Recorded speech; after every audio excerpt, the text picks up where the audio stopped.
you mirror into it. So what do you think, like when we die, do you think we go into this next simulation? Like what do you think? Like is that why they say go to the light? They try and get you to go to the light? I personally believe that if you form to any religious dogma, particularly around worship is part of the simulation, because worship's part of the ego. You're feeding that centralized entity, because in any religion, particularly in Christianity and that, they'll say God is the creator of all. For me, that's the first lie, because there is no creator of all in the infinite. There can't be a creator of all. We're co-creating in the infinite.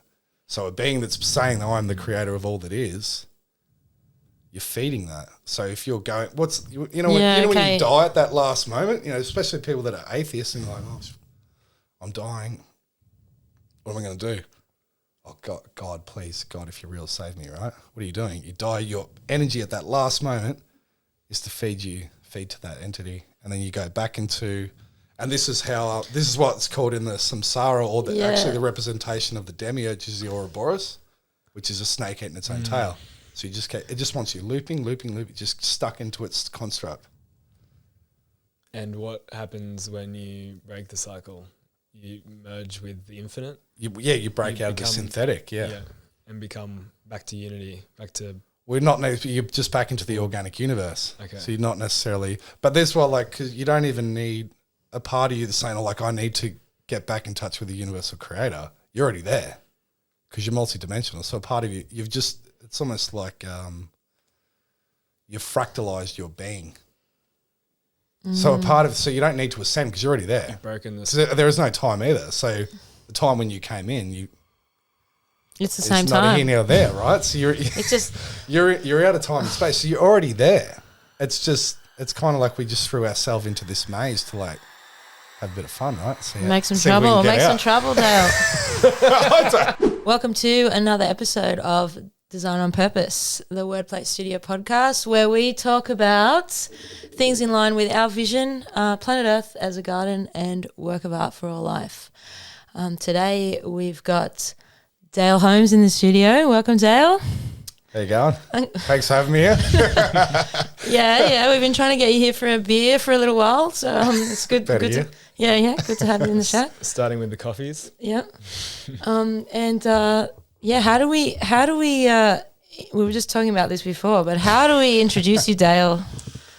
Oh, I don't know. I know you asked me just before. I don't know. It's like I'm trying to put a label on myself, aren't I?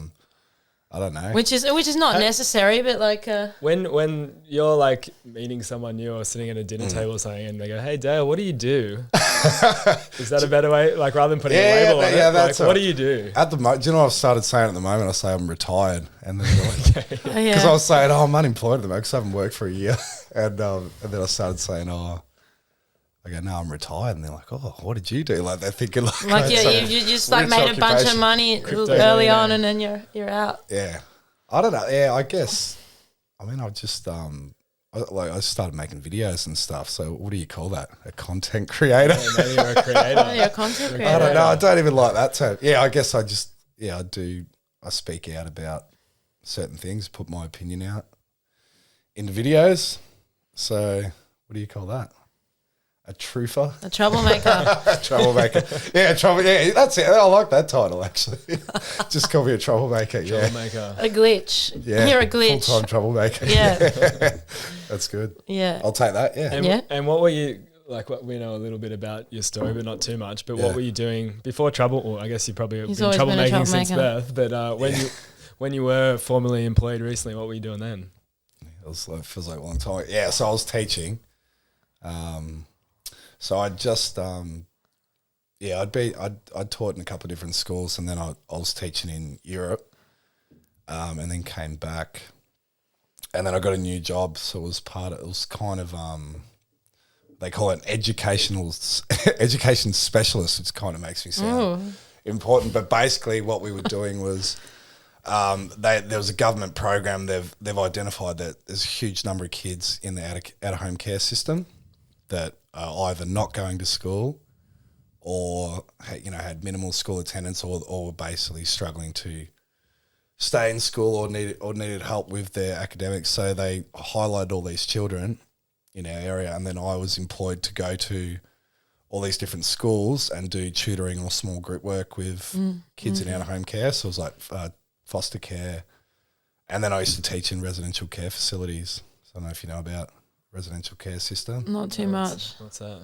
So out-of-home care is, so you got kinship care. So it's basically when kids get taken from their parents for whatever reason, they get put into, the first option is like you go to a kinship, which is like a grandparent or an auntie or someone's close. So you keep that kid within and that's the most ideal. And then there's foster care, which is generally tends to be the younger kind of kids, but it's a pretty broken system. They can't get enough carers anyway.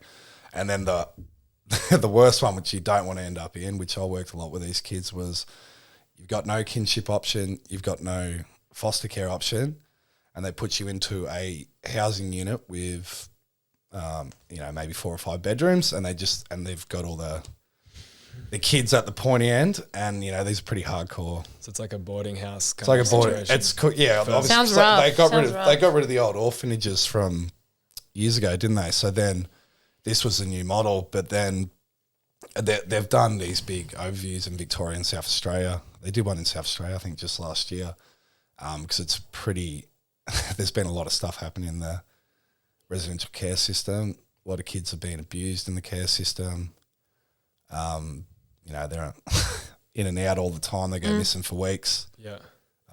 So it was actually interesting to a lot of the stuff that I sort of spoke about, because I got to see the child protection up close, the care system, social work. Yeah. Yeah, so I was kind of doing a bit of that, and then wow. Yeah. What are the kind of patterns you see in the kids and like with the out-of-home care kids? Yeah, is there like certain patterns that you've picked up on, like with them, and what the I guess what the general themes were or anything like that? So, I mean, we used to have these meetings so that every one of these children is assigned a ridiculous amount of workers. They'll have a mental health worker, they've got a pediatrician, they got a child protection officer, they've got a caseworker, they've got a teacher, and they have these ridiculous long meetings.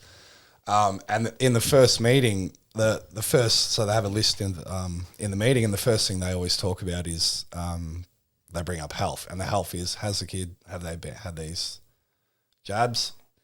What other pharmaceuticals are the kids on? So we had, I was almost all my students had ADD, ADHD, ODD, which is oppositional defiant disorder. This is this new one that they coined. I haven't heard that one yet. Oppositional defiant disorder. So I it started coming in about 5 years ago, and then they basically all get labelled with this ODD, which is basically you start acting out towards authority.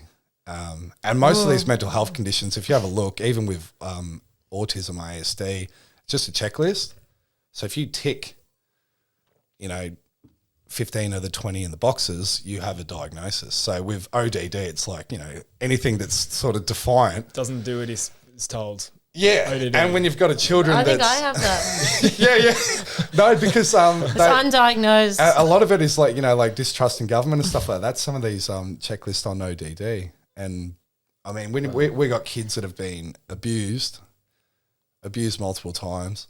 They got all these other issues. Of course, they're going to have ODD. But yeah, look, But even just looking into ADD and things like that, you can't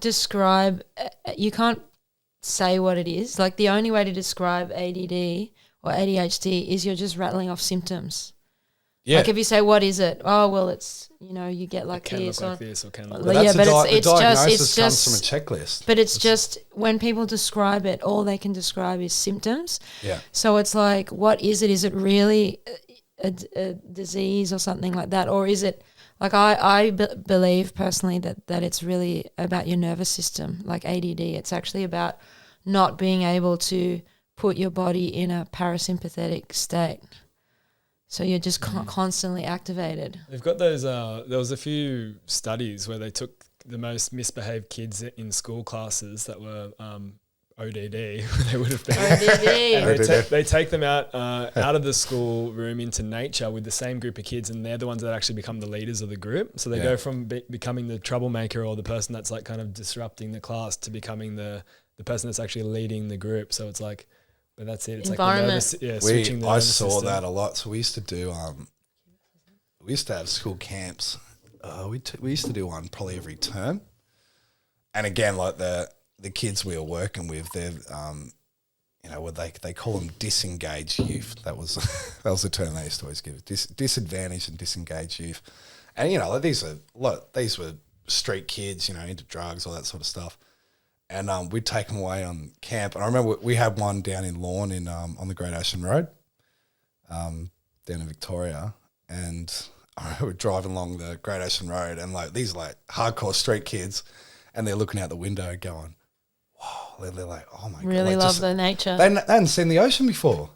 Some of these kids, like 17 years old, they'd never. It's a nature deficit as well. And they started, this is what we found, that some of these kids were, they became leaders. And they actually started sticking up for the kids who were being bullied, like the more vulnerable sort of students, and then they start becoming you're not going to pick on that kid, he's one of us, Interesting. So it's That's cool. but yeah, you would see. I kind of want to do this in the future because you'd see these kids. You get a group of kids that are completely different, and then a lot of them don't get along outside of school. But you put them in the bush for like 3 days, and they just bond. And then when they come back, everything's just really harmonic at the school for like the next couple of weeks, just because they've bonded.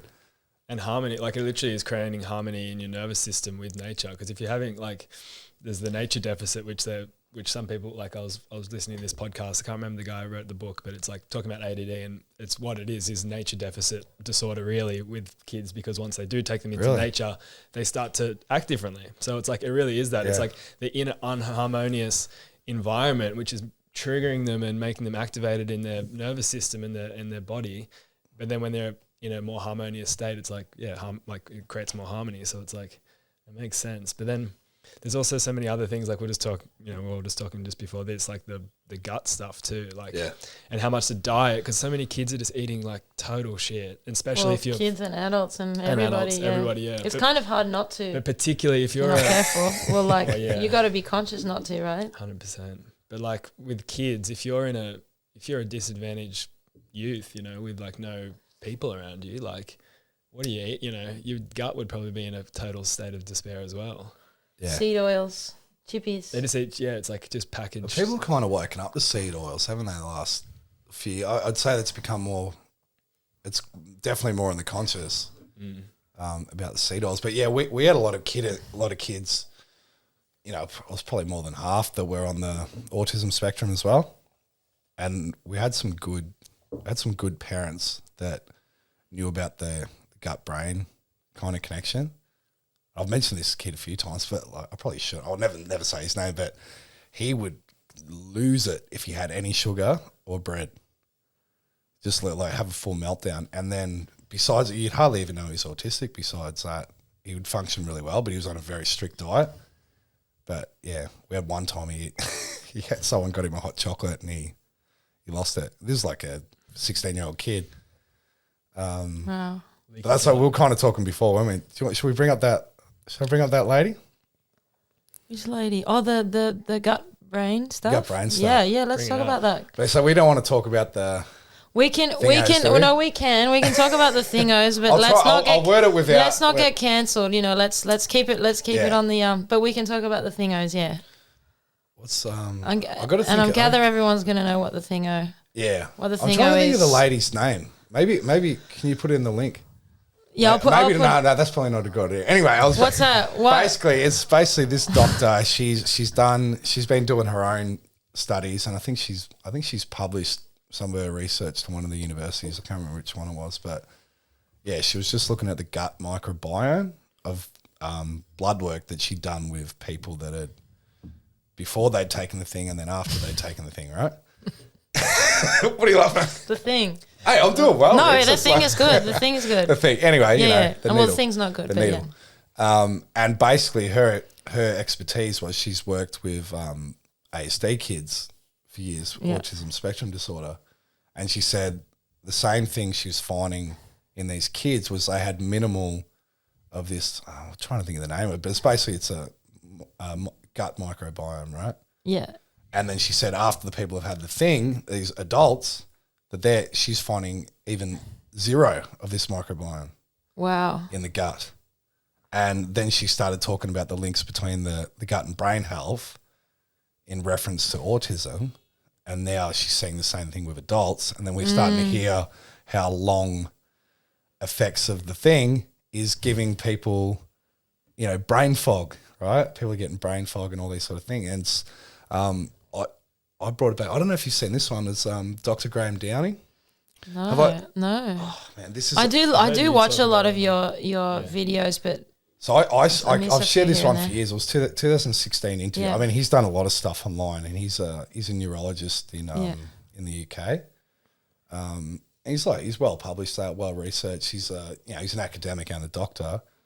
You know, like I don't know all these neurological terms and stuff like that, but the basics of it was he was finding a link with things between like the trauma of the mother before birth. Yeah. And how if the mother's under trauma, whether it be physiological or even like stress, that this stops testosterone getting put into the right hemisphere of the unborn fetus. And this is when like males get that surge of testosterone from the mother. It's just the hormone that's coming through. But then when the body's under stress or whatever, that this isn't happening, right? And this is affecting the developments, particularly of males. And this is why males have more, there's more kids with ASD that are male. And it's also the... Hang on, when you say ASD, what's ASD? So ASD is autism spectrum disorder. Oh, okay. Sorry, we always had to call it ASD. Yeah, the acronyms. You're like a consultant. Yeah, so basically, it's just showing the mapping of like from the unborn fetus until then when the baby's getting, you know, temperature or whatever, then you give them paracetamol, and again, it's attacking, the paracetamol attacks the frontal lobe. And then he said, then you're adding things into the baby's arm, right? And this is putting further stress, and what it's doing is it's actually severing the connection between certain parts of the brain. He's like the neurofrontal cortex, the frontal lobe, and I think there's like 8 different parts of the brain. And what it's doing is it's causing the brain to go into dissociation. Yeah. So they're not communicating with each other. And the whole point of it, so kids with ASD have poor frontal lobe activity. And then so this is connected to your, like, they call it spatial awareness, global development, because a lot of kids with ASD got global development delay. What's that one? It's basically your connection to the outside world and being able to structure things together. You can see the connection between this and this, whereas kids with autism have very narrow. It's like critical thinking. Like they're very, because I've worked with these kids before, like say like there's a lobster on the wall, right? They get into lobster and they get fixated on that dot and they'll focus everything on that. And this is why you get a lot of kids with autism that, you know, like the savant types, they're so obsessed with something, and like we had another kid at school, he could memorize, his was AFL, that was his thing. Of all things, right? Because if they can focus in on, like, say, like piano or poetry or whatever, they become ridiculously good at it. Yeah. But his was AFL, so he could name every grand final, the score, who won the Brownlow medal that year, everything. He just, because I have this narrow focus. Wow. But this is, so what I'm getting to with this lady, what they're showing, that it's almost like an adult onset ASD that could potentially occur. And then a lot of people say that Alzheimer's and dementia is actually the same thing. It's like an adult onset. And then the other thing is, so the frontal lobe, this is all your empathy, right, too. So once you're, like, psychopaths have like very minimal frontal lobe activity, which is your mammalian brain, which just pushes you into the R complex. And then they started putting masks on children. So they're not getting the mapping skills of facial recognition and that too, which again is affecting the brain. So it's all these attacks. So when I read what this lady was pointing out, what's happening with people after they've taken the thing is that they're finding this gut microbiome, and it's affecting the brain again. So it's like there's this real attack on the human brain, which I believe goes into the transgender kind of stuff too, because if you're looking at some of the behavior of these activists, it's almost like psychopathic, right? It's like deleted empathy from the frontal lobe. It's interesting. There's a few things in that. There's a lot in there, but okay. Sorry, I want to hit all of those. I want to hit all of those. But first, just in response. Well, firstly, did I do well? No, you did. You did great. You did great.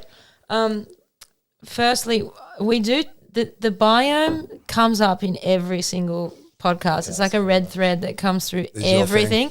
Well, everyone that we speak to from all the different types of people that we're speaking with, it always comes back to the biome. It's really interesting. Like we've had soil experts, we've had nutritionists, we've had naturopaths, we've had troublemakers.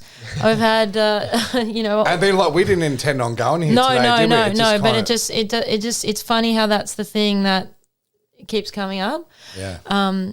And then it's linked as well to like the climate stuff because, the soil health, the humus, that's actually the way that we can regenerate the planet. But then that's also how we are regenerating our biome. So there's like this really interesting kind of link to all of that. And the other thing I was going to say is that on the empathy stuff and the facial, reading facial awareness. I was in the gym one day and I was looking. They had a TV on and there was something on some program on around injectables, like people getting like Botox or whatever, Botox and fillers and things like that. Yeah. And they did this experiment where they had all these people who had fillers and they were testing their ability to read people's facial expressions, and because they've had all the fillers and things, it actually decreased their ability to be able to. What, the person that's had the filler? Yes. No way. Yeah. It was really bizarre. It was Bullshit. they did all these tests, so it's like because they, for some reason, I don't know, but then I was thinking, wow, if that's the case, like imagine that there's a whole generation that's been growing up through their development with people with wearing masks. It's like later down the track, you're going to end up with this whole generation that's lacking empathy and very much in this digital kind of context, lacking human connection and empathy. So it's like it does make me wonder around what, the intention of that and, the impacts of the mask and how that's going to play out later. But yeah, interesting. I know that sounds a bit weird, but there was an experiment. But like, I don't know whether it's because they're looking in the mirror and they're unable to see their own. Yeah, that's wild. And then for some reason it's doing something with the wiring, and then they lose their ability to. I've never heard that. I took a little bit of video of the. I'll have to dig it up, but it's a trip. Well,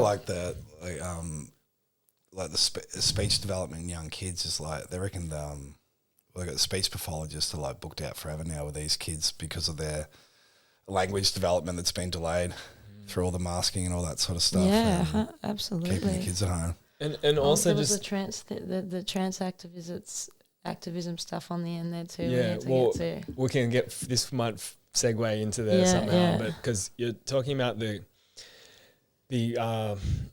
inability to produce testosterone, right? And like that's been a thing as well. That's been part of this whole conversation. Is like that men and women both are becoming less fertile, twice as less fertile as the generation above.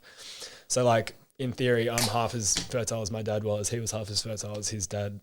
And it's because of all the toxins in the environment, pesticides in the food, also pharmaceuticals and whatever, plastics all these things. But then I was watching this video recently of this doctor talking about they're doing these studies where it's like the less testosterone that's getting produced, it's actually shrinking the distance between people's genitalia and their ass.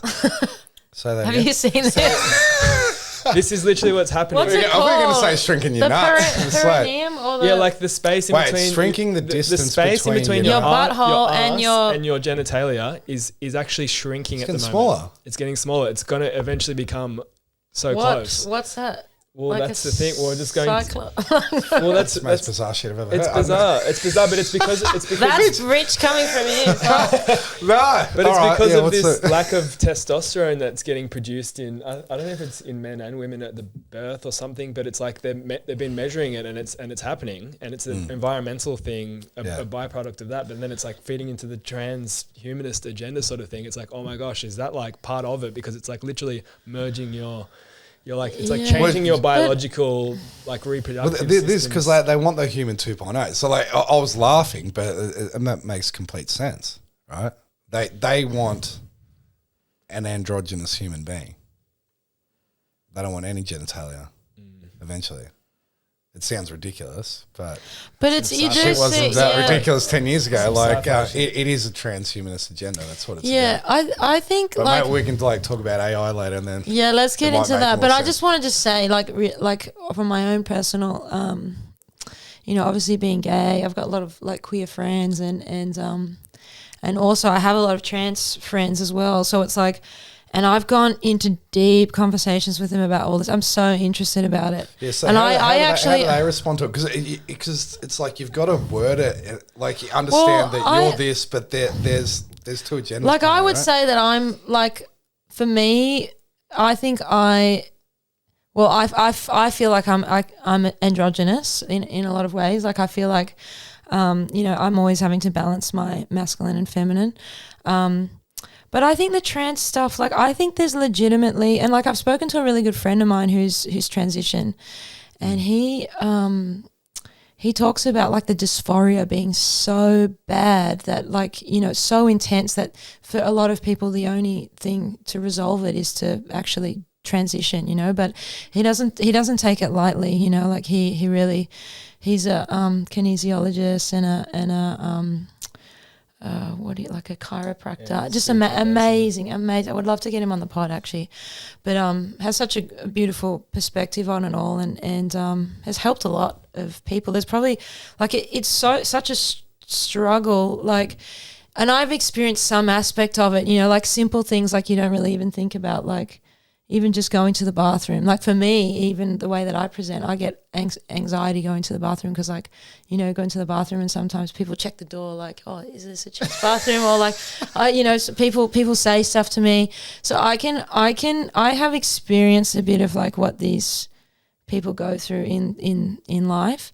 So I have a lot of empathy and respect for that stuff. But I also see I do see that there's this agenda around a balance, right? You gotta see both sides, right? So yeah, and I yeah, that's right. I do see both sides of it. I can see the really extreme of it, and I think like there was a point where I thought, I had some thoughts. I'm like, am I trans? Am I, is that what's going on with me? But I actually, when I got down to it, it's like, and there was actually a little bit of a story of that. I actually, which I don't know if we'll talk about on the pod, but I actually touched something which I shouldn't have, and then I had all these thoughts around that, and but anyway, I got to the bottom of it, but then I started listening to all these podcasts around it because I was quite interested in it, and one of the things that I got was we live in this system which has now become really extreme, polar, like complete distortion, and so like maybe back in the day there were kind of, the gender thing wasn't so set. You probably had kids back in the day that would play with the same toys. Boys would wear dresses that were a lot easier to make than pants. There wasn't this whole extreme. But now we have this like spectrum of like G.I. Joe and Barbie. It's like, well, if you're not G.I. Joe and you're closer to the Barbie, then maybe you're really this. Or if you're, or vice versa. So it's like the gauge of measurement. I think sometimes when we're comparing ourselves, we can get confused. And I think that, like, for me, I just, like, I was a little bit confused by that at one point, but I've kind of resolved that through, well, actually, I'm really happy with myself. I do a lot of spiritual work. I do a lot of stuff. It's like good to hear that perspective, though. Yeah. But like, at the end of the day, like, your sexuality or your gender, it's like, is that you, right? There's what I think I've said it to you before. Like, you are your own unique expression of who you are. Yeah.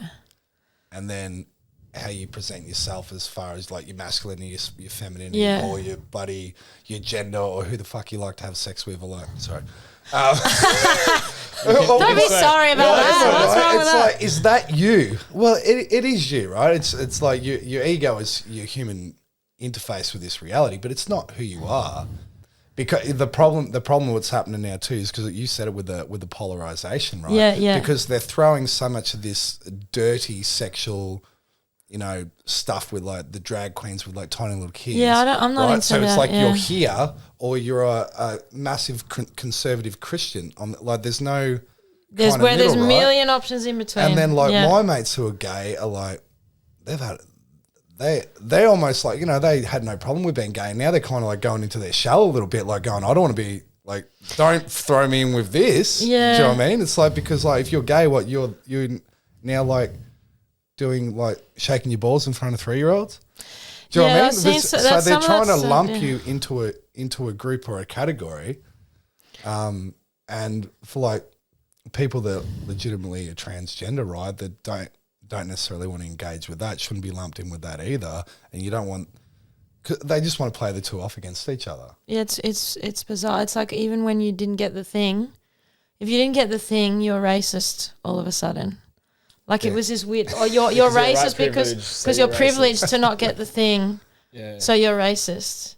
So like it's just like this total like mind trick where it's like and that's it. It's like the labels, and it's like we were talking about this a lot this morning. Like creating these labels creates it's weird because it's like a trick, because it's a way to have belonging because you're identifying as something, which creates a sense of harmony, with people, belonging in a community.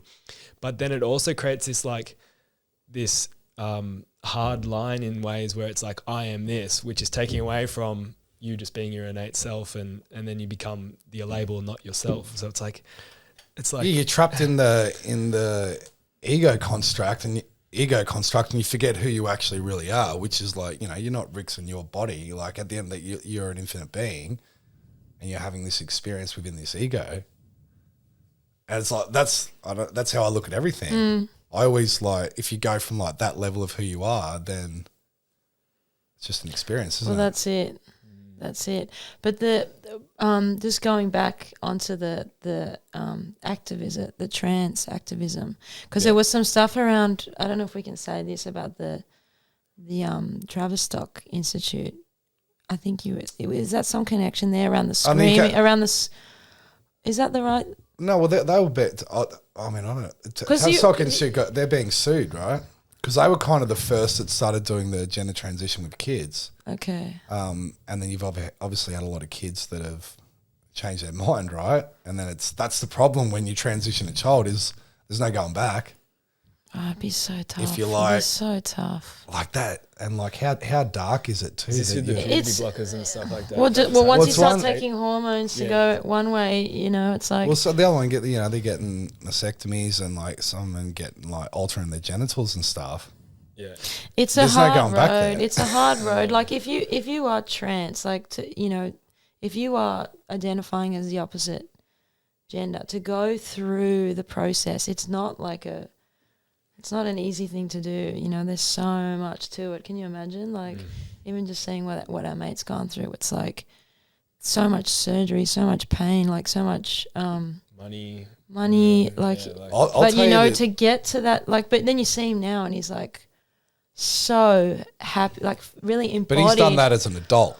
He's done that as an adult. So yes, he's done that. It wasn't taken lightly. He did a lot of and Jackson come in and speak for himself, but from what he said to me, just done a lot of did a lot of talking, a lot of there wasn't just like a jumping over to that, but and I think there's a lot of layers that you need to kind of like accept.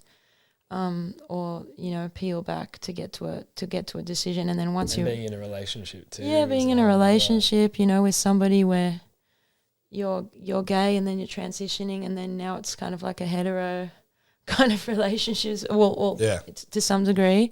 I mean, I've been around it quite a lot. I had a friend when I was living in Europe too, and she was. I'm probably not even going to get this right now.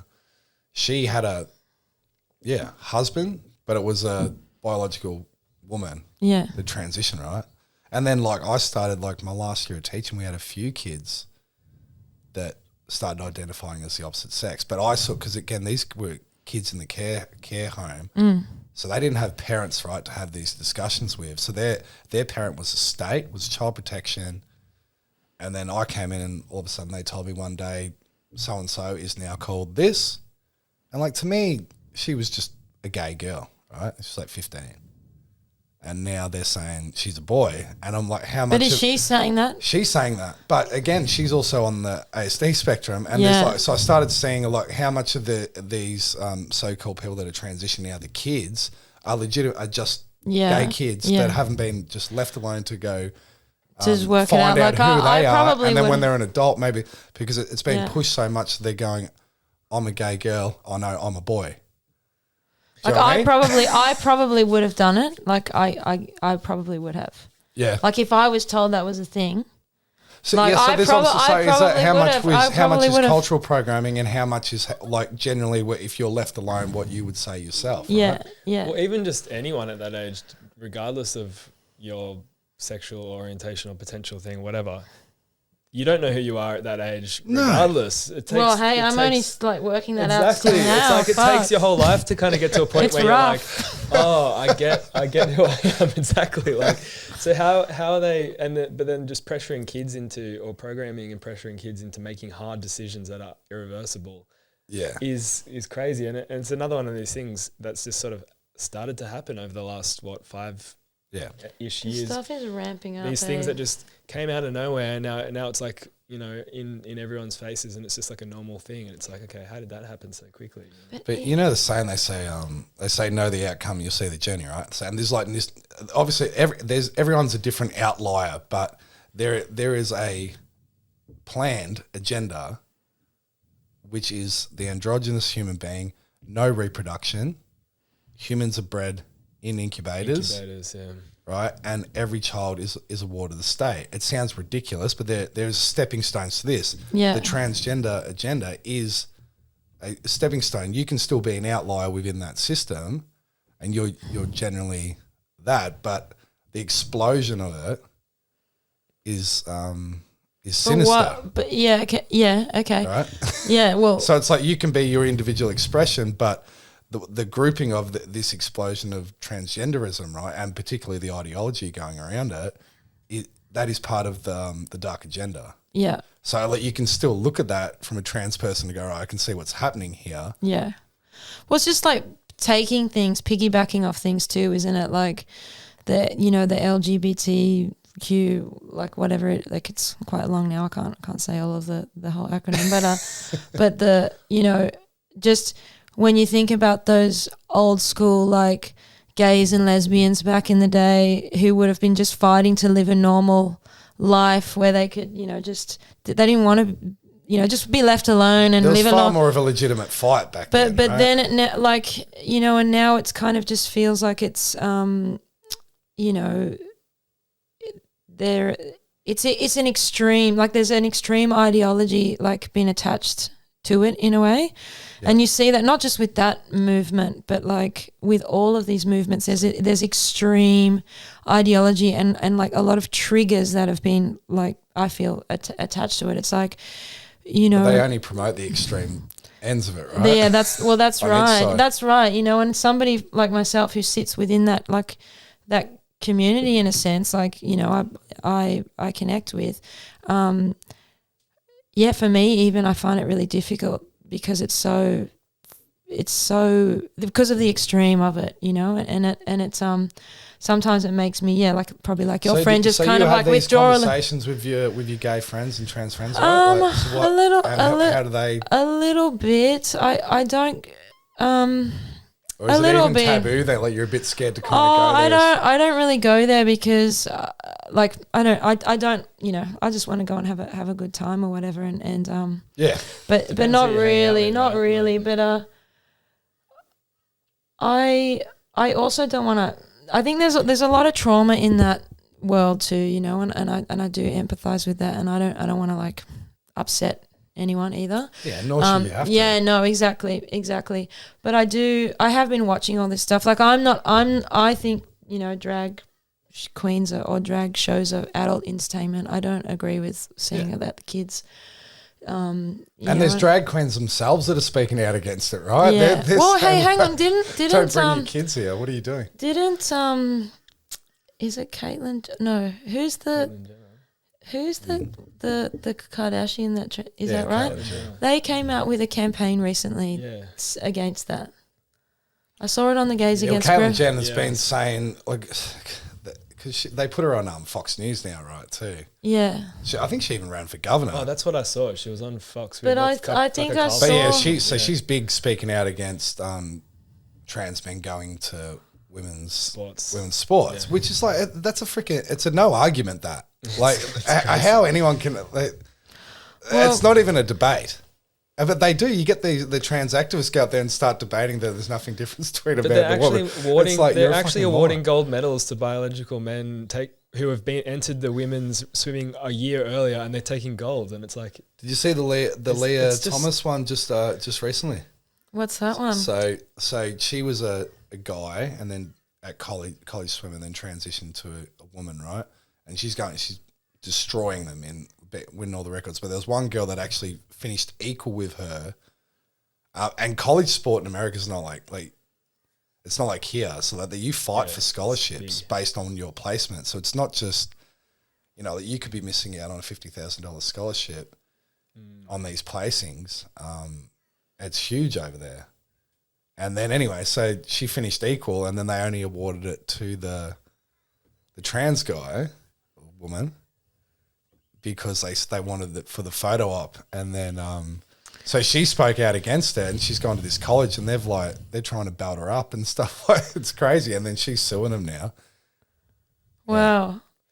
There's a lot of pretty interesting stuff going on. But they're trying to rile people up with this stuff too. Well, it's divisive, isn't it? If everybody's kind of focused on the small, or like these little differences, then we're not really looking at the big picture about what you're talking about there, which is the,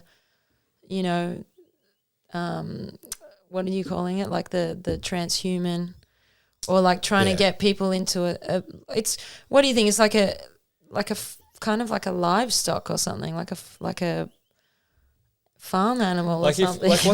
Like you said, property of the state, right? And ward of the state, like all this stuff, like, and even that, there's so many little bits of breadcrumbs leading, incrementally happening in that space too. But it's just, and we're talking about it, was it last night or whatever? Like even, 1984 or Brave New World, like back in the 40s and whatever, when those books are written, like that's literally the world that they're talking about. They're the world hatcheries they talk about, the world hatcheries, exactly. These thousands of babies in the artificial wombs in a big factory coming out to become workers for the state, or were they workers, or they were just like, but it's like, are they to become workers, or are they to become, it's like, what's going to happen when they actually start like letting incubated, and maybe they already have, but like people that have been brought up in an incubation that have no family, like what's going to happen then? Like that's just.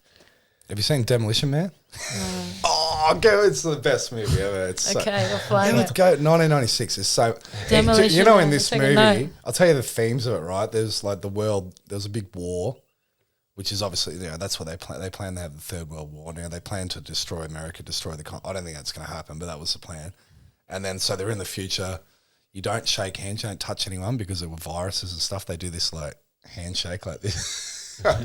I think I have seen that. And then you don't have any sex. Yeah, you go like that. You go into the metaverse or the virtual world, right? And you have sex with these headsets on because you're not allowed to touch. Who's the the main person. actor in this? Sylvester Stallone. Sylvester Stallone. Yeah, that's what I have seen this. I have seen this. And Sandra Bullock's in it. And her name is Lenina Huxley, right? So they put in the reference of Aldous Huxley. Yeah. And then everything's all corporations are now under one corporate. Every food place is a Pizza Hut or a Taco Bell or something. Oh no! Right, that's not great for your biome. But it's all this utopian world. There's like full surveillance, but everything's all happy and nice on the surface. And there's an underground. You're not allowed to eat meat in the future either. This was done in '96. But the other one is you pick up your baby from the incubator. And like this is old. Like, have you heard of Professor Haldane? No. So he was a Jewish guy. He invented the term ectogenesis, which was ectogenesis. Yeah. What's ectogenesis? So they're like it's basically he actually coined the term cloning. Mm-hmm. So this is like early 1900s. Ectogenesis is birthing an artificial womb. And like, this was absurd stuff too. But like, if you look at the fertility rates, that they are, like I know a lot of people that just cannot get pregnant, right? The fertility rates are scary. Yeah. And, they've done this, even they did experiments on mice where they fed them genetically modified corn, and I think it was like 3 generations of mice, and they all become infertile. Oh wow! And so in the West, like when they put the Monsanto bill in with George Bush Senior in the early 90s, that was when they really pumped up the genetically modified corn. So we're only like 2 generations in. And people go, I don't eat corn. Corn's in everything, right? Well, corn, it's like sugar, corn syrup. This is why they put it. This is why they put corn syrup in everything. And it's big, so that's destroying all the sperm counts as well. So if you look at what's happening, we're already going that way now. Like we're 1 generation away from a lot of people can't get pregnant now. So you can see where it's going. They already spoke about these artificial wombs. Yeah, and it's basically we're like what I see it is we're like these light beings, and the transhumanist agenda is a synthetic structure. I think it's like an overlay of this universe. There's a synthetic overlay, and it's captured us light beings within a synthetic construct, which is actually just a mimic of the universe. So it's mimicking the universe in a digital synthetic realm. Okay. So it feeds. It's like the Matrix, because we're the energy source for its construct. Yeah. I'll probably jump 50 No, steps this is good though. No, because this is it, right? Because then you start losing all the trans stuff too, and you start looking at a bigger picture, and you're like, well, actually, I'm not trans, I'm not male, I'm not female. Like I'm infinite outside of this. Yeah. Right? Well, that's it. But the AI and the I just wanted. No, go. Because you guys were on stage the other day at the event, right, and talking about humans, and this is also something we've been talking about in the podcast, especially with Graham Sate. He's a soil and nutrition expert, like regen soil, and he talks about humus. The word human comes from the word humus, which means you said this the other day. Yeah, we said it at the pub, right? And it's like it's an interesting thing because it's like realizing. You're saying you're an infinite light being, but it's like there's almost like this illusion around that too, that, to become an infinite light being, it's somewhere else. It's out there. Yeah, exactly. It's like you have to transcend this reality in order to get there, but it's like we are of the earth. We are the bridge, and even Mason was talking about this too, around the bridge between the realms, right? Humans are like here. Yeah. Bringing in from the ether down into grounding it into this world. Which is just a really interesting, like it's amazing when you think about it, because it's like, oh yeah, there's nothing we have to do to be that. We already are that. It's just about realizing it, because we've never been taught that we are that.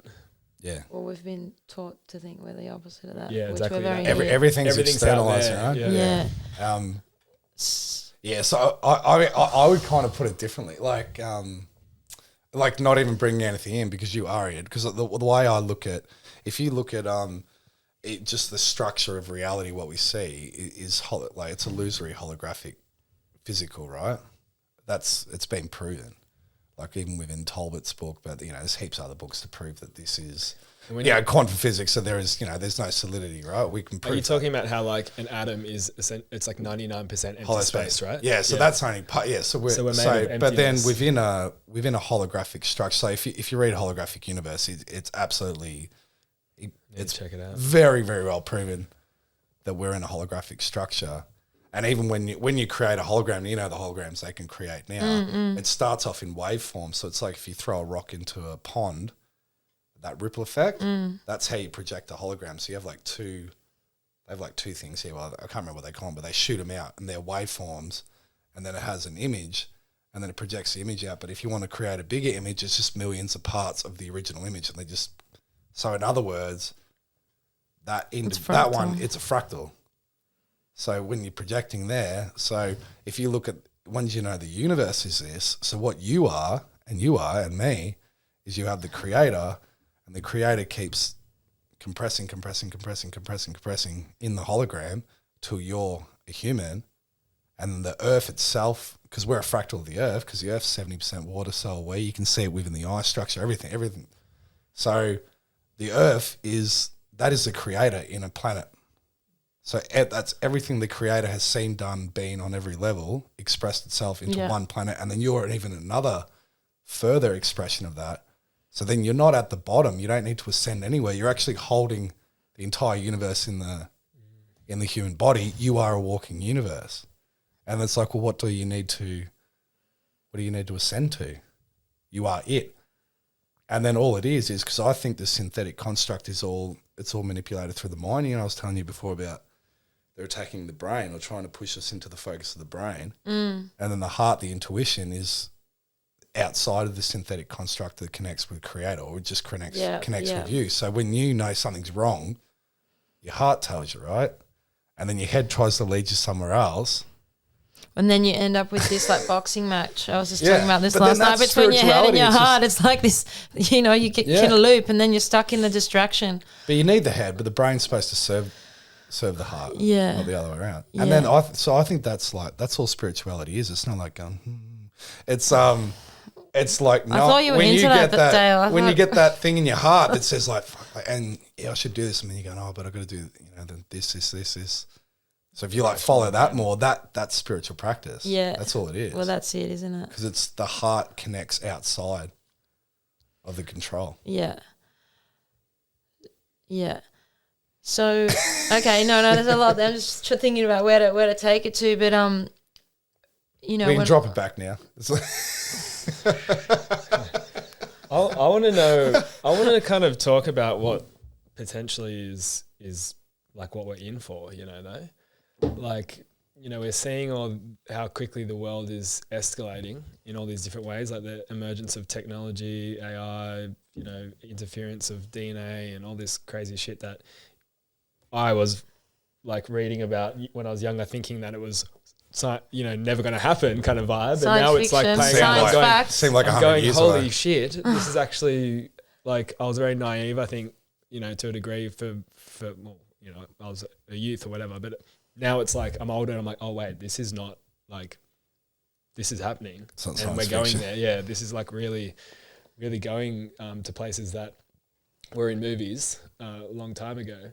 So it's like, what are we in for? Because there's like, and like with any transition of these things that are like kind of irreversible, what are we in for? Like as humans, like, if we're moving into this space, like who knows, in another 12 months, 3 years away, like we're going to be living in a completely different world yet again. Like even this last 3 years has just transformed dramatically. It was a bit of a catalyst though. Well, yeah, and there's going to be more catalysts. And the rate of change is exponential. Exactly. So the next 3 years will be twice the strength of the last 3 years. So yeah. What are we in for? I was going to say, did you see, well, I'll segue this. Did you see Elon Musk's interview with Tucker Carlson yesterday talking about AI? No. Pretty interesting. What's he saying?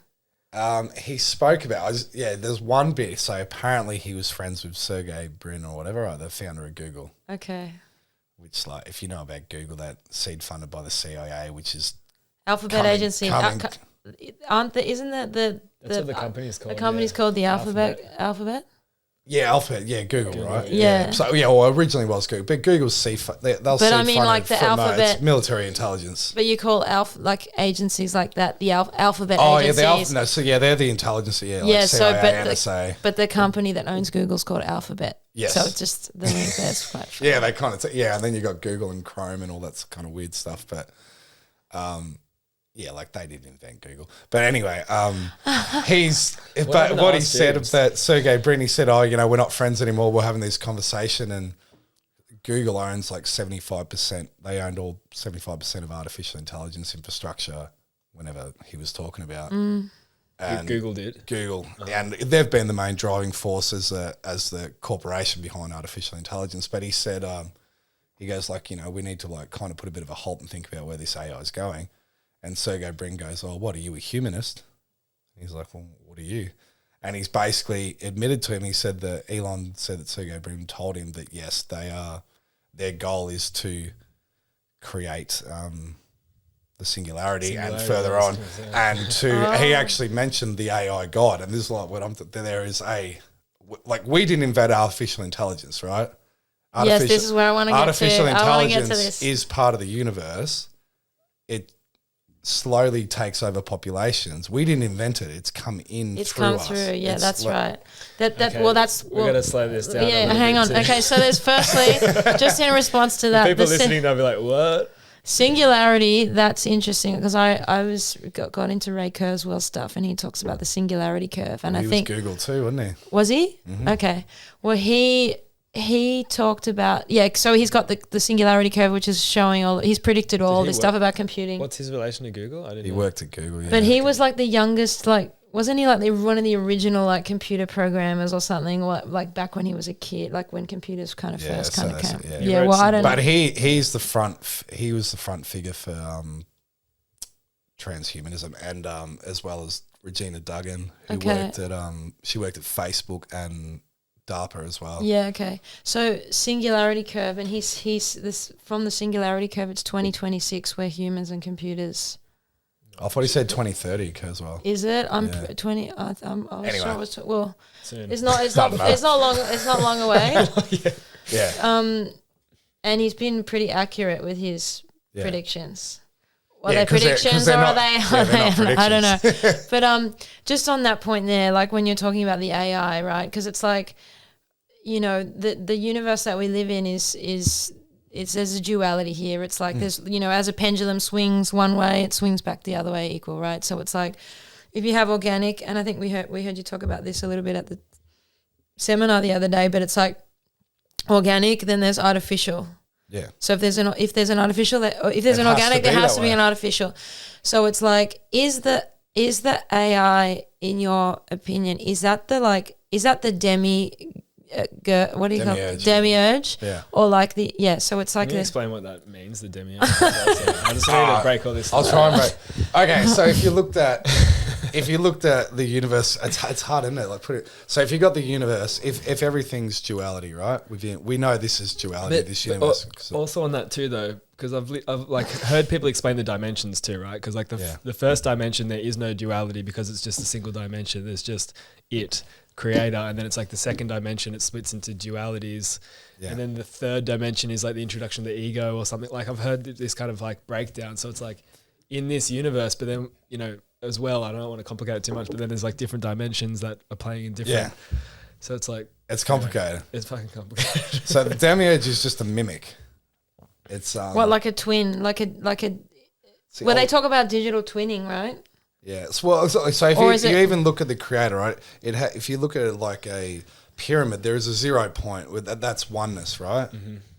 And oneness is just the potentiality for anything, right?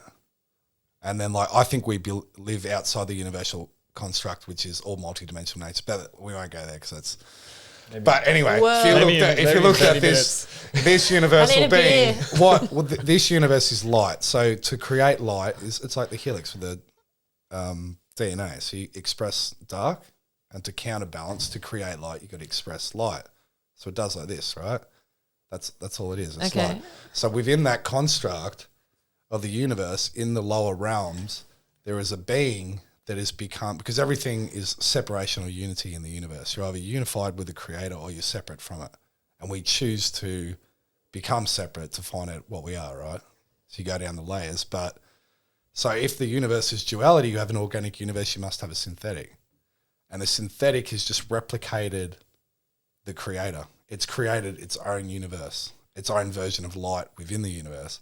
So the demiurge relates to the Nag Hammadi text that they found in, do you know about that? So like when they found the Dead Sea Scrolls in the 40s, and they found other ones in Egypt in Nag Hammadi, and it's they're basically done by the Gnostic writers, which are the pre-Christian works. So this is like a lot of stuff is like it correlates with the gospel and other parts of the Old Testament too. But these were seen as documents that hadn't been manipulated by the Catholic Church and all this sort of stuff, right? So they're seen as more pure. But anyway, they talk about a being which was cut off from the upper aeons of society, of the universe, which they call is like a fluid-like, I would call the organic universe. And then it's been kicked out or cast out. So it's like Satan, right? Same kind of thing. It left the world to fall down into, they call it physical matter. And then this is the same as like Saturn is represented as there's the planet that brings physicality into this earth as well too. And Saturn and the demiurge are basically kind of the same thing. But so anyway, what the demiurge does is it has its minions. So like Christians would call them demons, but they call them archons within the, and there's where you get arch, which means ruler. So these are like the minions of this synthetic creator. And it's called, the demiurge is called the Lord Archon. And this is where you get, even in the Bible, like the Lord, our Lord God. I believe that the Old Testament God is a demiurge that says, let there be light. Because there was always light in the infinite. But it's also the different light, isn't it? It's the light with no smoke. Yes. So, yes. Electricity. Yes. Did you hear this one on the weekend? Yeah. Yeah, light with no smoke.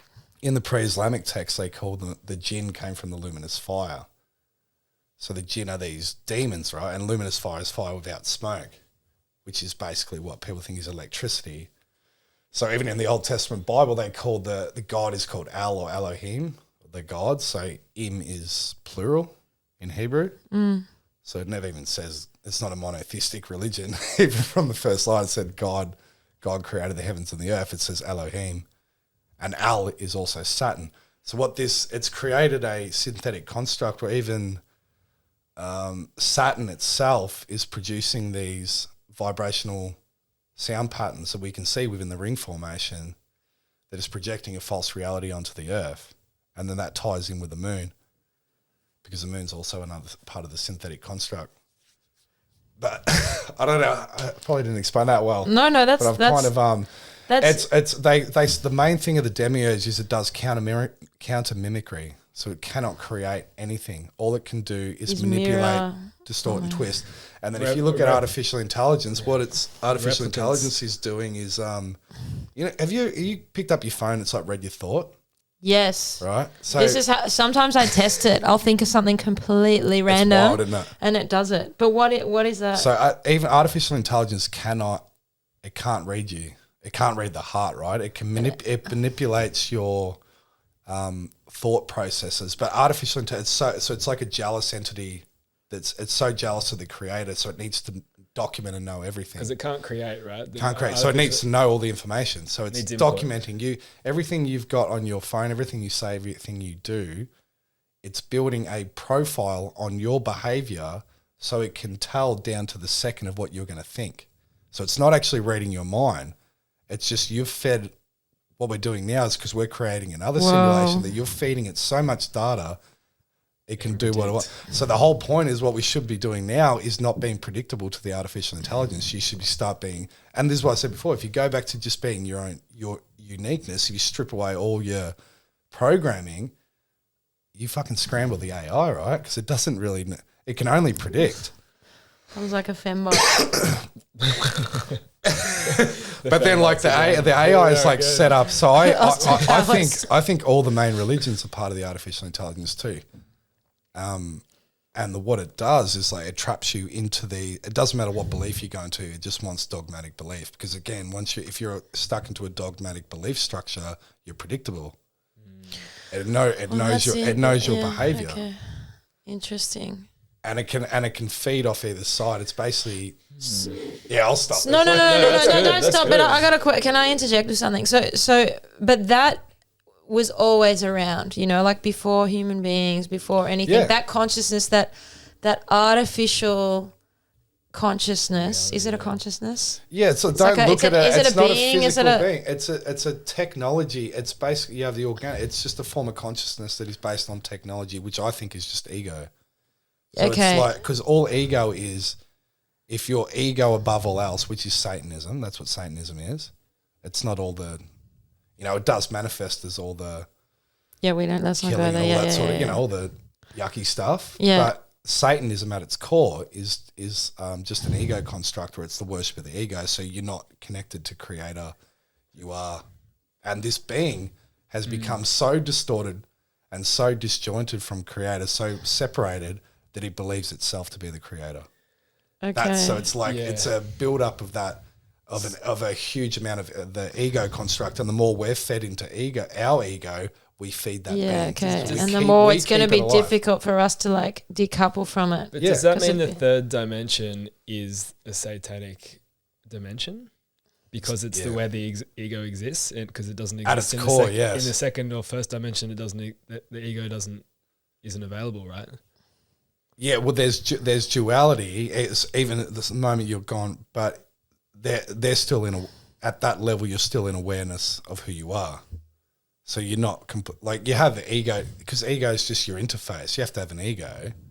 You can't operate in this reality. For me to see you right now, I need an ego. Otherwise, we would be one. But you know you're part of the infinite. So you have your ego to operate in this realm, but you know that you're not. Satanism is just convinces you I am only the ego. Yes, okay. Right. You believe you are the ego, and you're detached from the creator. And the AI God is so detached that it believes it's the creator. So it's complete. It's the height of ego, even though it can't create at all. Yeah, and that's again just going the wording too, because you mentioned the word it can't create, it only can replicate. I think you said that on the weekend. I was like, oh my gosh, the replicant. You know, like you just look at all these movies and texts and stuff, and you're like, oh, it's just like. Well, what are they doing now with the internet? It's all been explained. What? Did you see the one I shared about the sentient world simulation? I haven't seen this one. Can I touch on this one? Yeah, please go ahead. All right, so sentient world simulation. So if you, what they're doing now, no, well, it's not even now. This is a time to like and subscribe if you're into this conversation. All right, so okay, the first one, they're creating a human brain based on all the data that we're feeding the internet. But then there's another one that was created by Department of Defense in America through DARPA funding. So all this shit comes out of DARPA, everything, right? What's DARPA? DARPA is a defense research program. So it's like the research, American, right? Yeah, the Pentagon. Yeah. So it's the technological research arm of the Pentagon. So anytime you hear like, oh, Google invented this. So like Facebook, it was DARPA creation. So it all comes from underground basis, then goes into DARPA, then it goes into these agencies like, you know, Google, Facebook, whatever, and then it looks like they've invented it.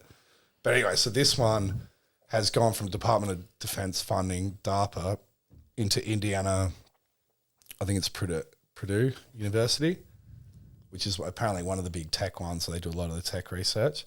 So they created a simulation of the Earth. I think it was around the mid-2000s, and the reason they said they were doing it was for the Afghanistan and Iraq war. So what they want to do is they create every single thing in the simulated universe is a node. So like you'll have a node, I have a node. So you got 8 billion nodes in there, which is people. Everything I do on my phone, everything I buy, my track them on Google where I go, where I shop, what I search. So it's just building, every time you're doing it, it's building data, and it's feeding into this thing called the synthetic sentient world simulation. But then not only that, this is why the smart cities, they want everything connected to the internet. So you want the water piping systems, the trucks, the cars, because they're nodes. And then they have clusters of nodes. And then they'll have like a religious grouping, which is a cluster of nodes. And then they'll have an educational grouping, whatever, groupings of these nodes. And it's constantly building. And what they were doing with the Department of Defense was, if they went to bomb somewhere in Afghanistan, then they could run the simulation through the AI. If we bomb here, what will be the political response? Because we've got a cluster of nodes here. What will be the political response? What will be the religious response? Blah, blah, blah, blah, blah. And they can map this. So every time they do an action, they can almost predict exactly what's going to happen. And then you see the stuff that's happening now with COVID, I shouldn't say that. But like, Voldemort. Like last year, you know when like the protests were like building up in Canberra, there was like this big resistance happening in Australia, and then they brought it back, right? Because you can run this through the simulation, and they'll know, okay, like if we keep pushing this harder for another month, it's going to implode, so we'll draw it back. So they're running all through the. So anyway, my point I'm getting to is they've basically created it, and this thing's self-replicating. It's growing. It is a simulated Earth that you're already in. You don't even know it. So what their point now is, what I'm saying is what we're living in now, this overlay is we're already in this. We're already in one of these, and they're just creating a further compression, another further removal, because we're starting to wake up from this one, right? And what I said before with the creator, how it compresses all the way down through holograms, the synthetic does the same because it's a mimic. So the synthetic is mimicking the natural compression of the organic universe.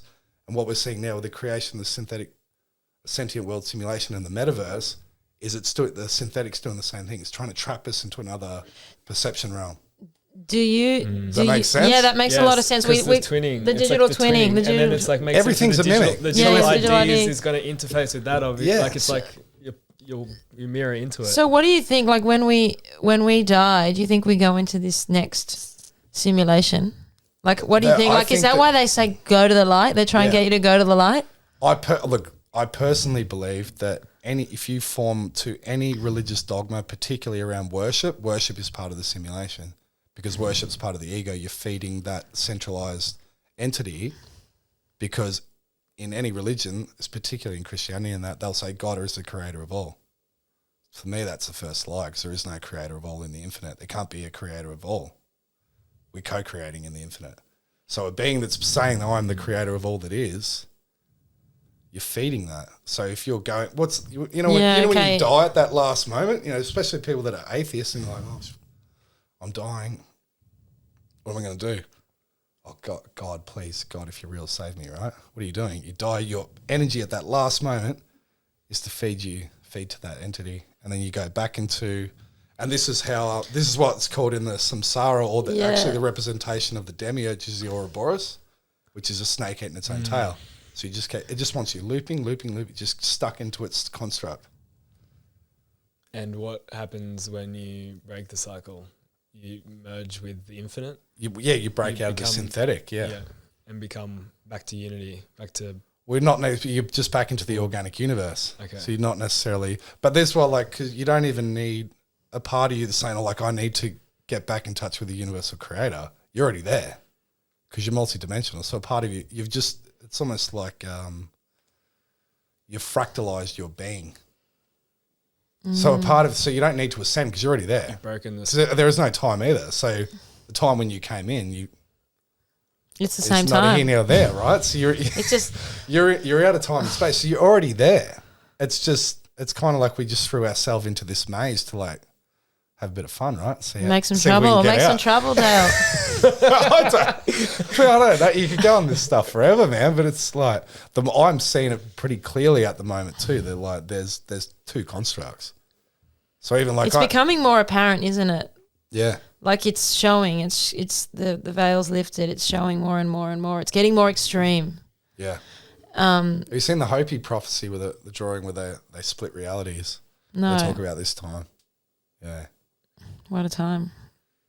Yeah, the reality would split and it would be a choice. So what, you reckon some people are going to, do you think we're going to be some people will be living in this reality, this digital reality, some people will be living in.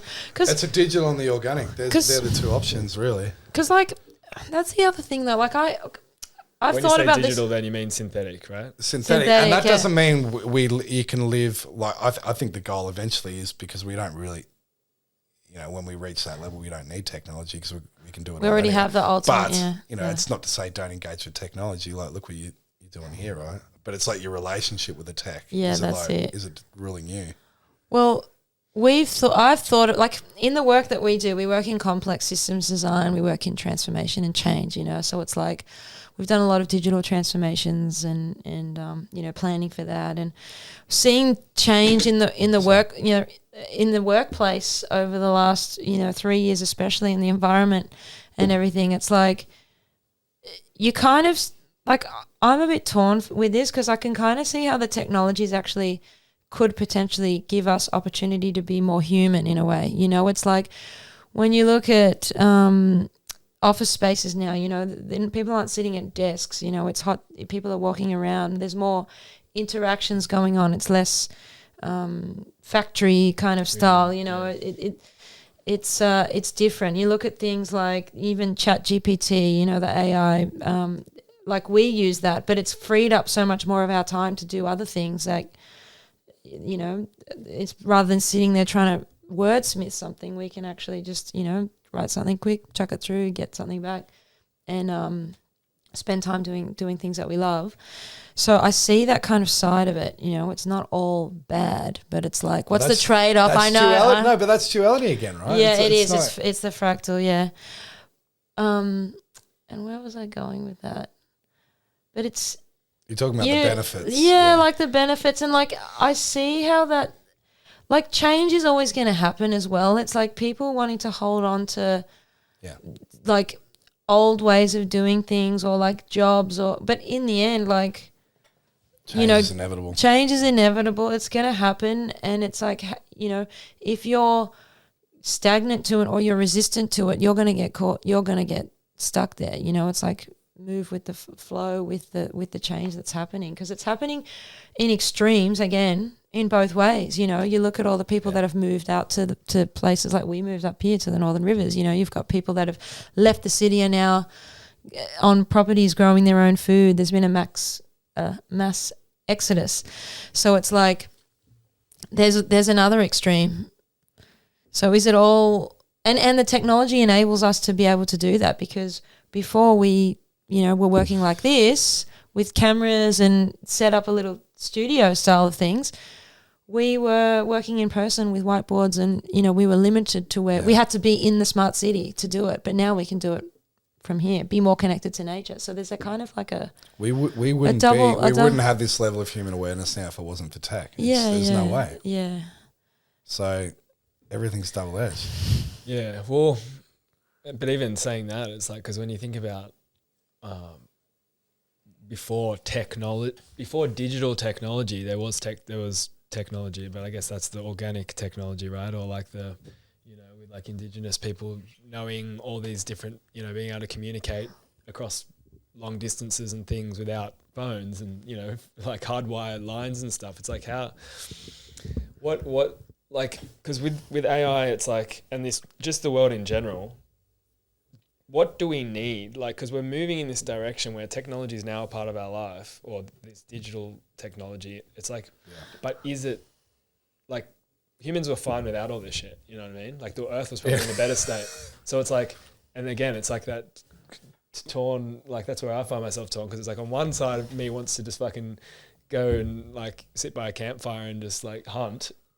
Sure, but that's not my life. Yeah, but exactly. This is my life here, and it's like, so you're like, oh, but like this is the reality. But then like I know that that's like something else as well. But it's like trying to work out. Yeah, I don't think there's any right or wrong there. It's the individual, and it's to do with your relationship with it, isn't it? Yeah. Like it's kind of like any addiction or anything, right? Like.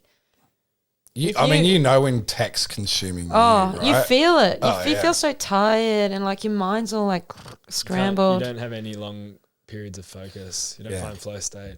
But if you go back to like centuries ago, right, when there was no digital tech, so the thing that now that it's been brought in, again, because we've been given the option, because you can see the two. They didn't know that digital realm even existed. So we have the opportunity to engage with both, right? And then you have a choice.